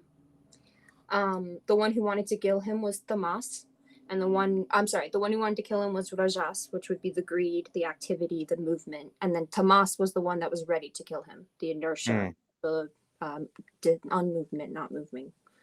The anticipatory, potential kind of thing. Mm-hmm. I got to think about that one. Yeah, I'm trying to map the being willing to tie him up and rob him to sattva. Doesn't. But then, well, there's a price. There's a price for being. Right, and he came back and untied him and took him home. From what I understand, it's supposed to remind you that even though these are good things, if you get attached to them, you're gonna get tied up and unable to go home. You're still gonna get robbed. I want to see these 3 dudes fight the Good Samaritan, like in an Ip Man style movie. Yeah, in an anime. There's a super chat here from Richard. He says, I don't in any way think understanding other religions is evil or wrong. I think what spiritual principles put in place to make me more Christ-like in my walk towards God and others are already in the Bible. That's all. So I appreciate that. Appreciate the super chat. Somebody was asking about Satan earlier, and irrespective of the ontology of Satan, I do think, and I say this a lot on the channel, I do think that in the cosmos of the mind, resentment is the devil. That is the father of lies. That is what causes people to entertain things that are not true. I'm out of time. I really appreciate both of you coming and doing this. This has been fantastic, and I wish we could keep going. Maybe we'll have to pick this up again some more. Let me let you both, starting with Nick and then Kayla, some final thoughts before we go. This felt like a really heavy and big conversation for me. I don't really know why. But I think that there was a lot of stuff that I'll probably spend a couple days that'll start maybe saturating.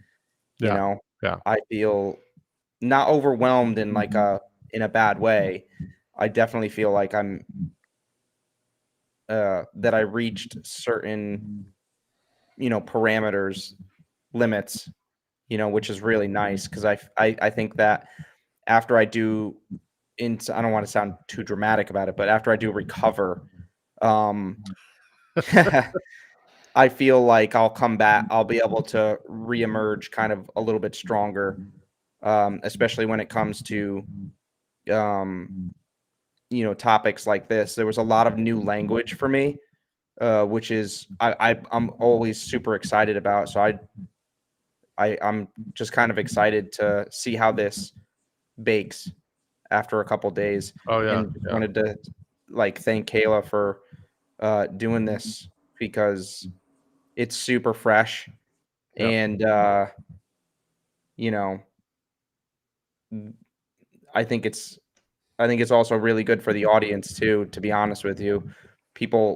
I think it really stretched people. And I think that, Kayla, it struck like a really good balance of not being overly offensive or antagonistic. Like it didn't tease anybody in in a way that kind of caused them to fall apart or anything like that. So I feel like the manner in which the video came out or the conversation came out was really kind of honorable, I guess, respectable. Okay, I appreciate that. And thanks for your participation, Nick.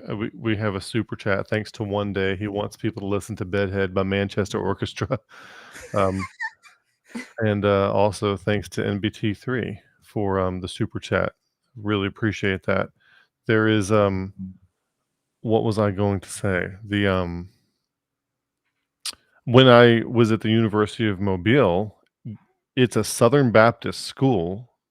I had to take a class called the Philosophy of World Religions, in which we studied all this stuff. And so, any Baptist minister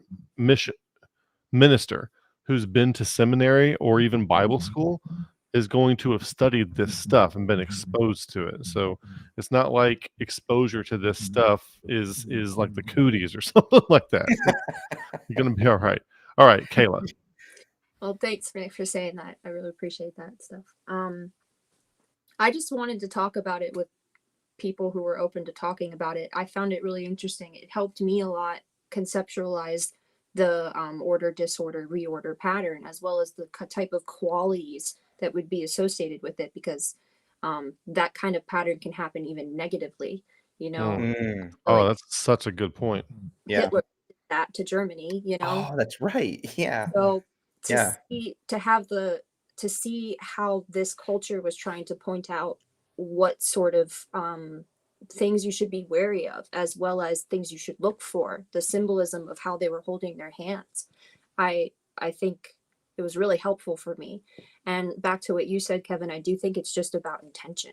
And my intent was, I thought that there was something here, I could learn something. And I said this to you guys, I think in the email, where I just wanted to talk about it with people who had knowledge about the topics that Jordan Peterson talks about, and the Bible, and John, all of this stuff. And there aren't a lot of Christians who do. So I kind of am on my own to think about it. Right, and right. that's really limiting, because I don't have access to perspectives that really help me. I mean, I learned so much from you guys and listening to you talk about it, which is really exciting for me, because now I want to go back and reread it, look over it, see what else I get, and do more research. So I just really had a blast doing it. I felt like it really, really helped me. And I'm really, really grateful that you guys asked me to do a video with you. So thank you.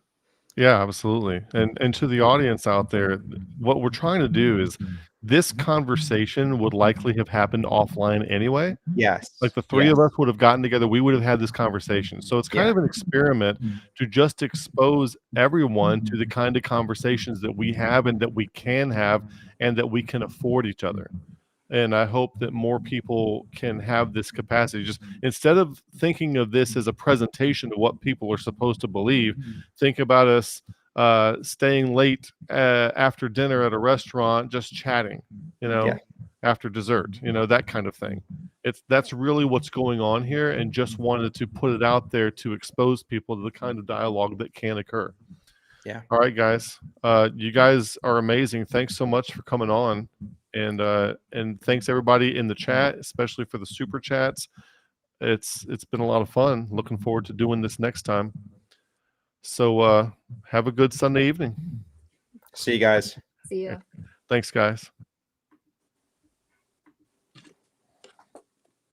And to everyone that's out there, thanks for watching. May the Lord bless you and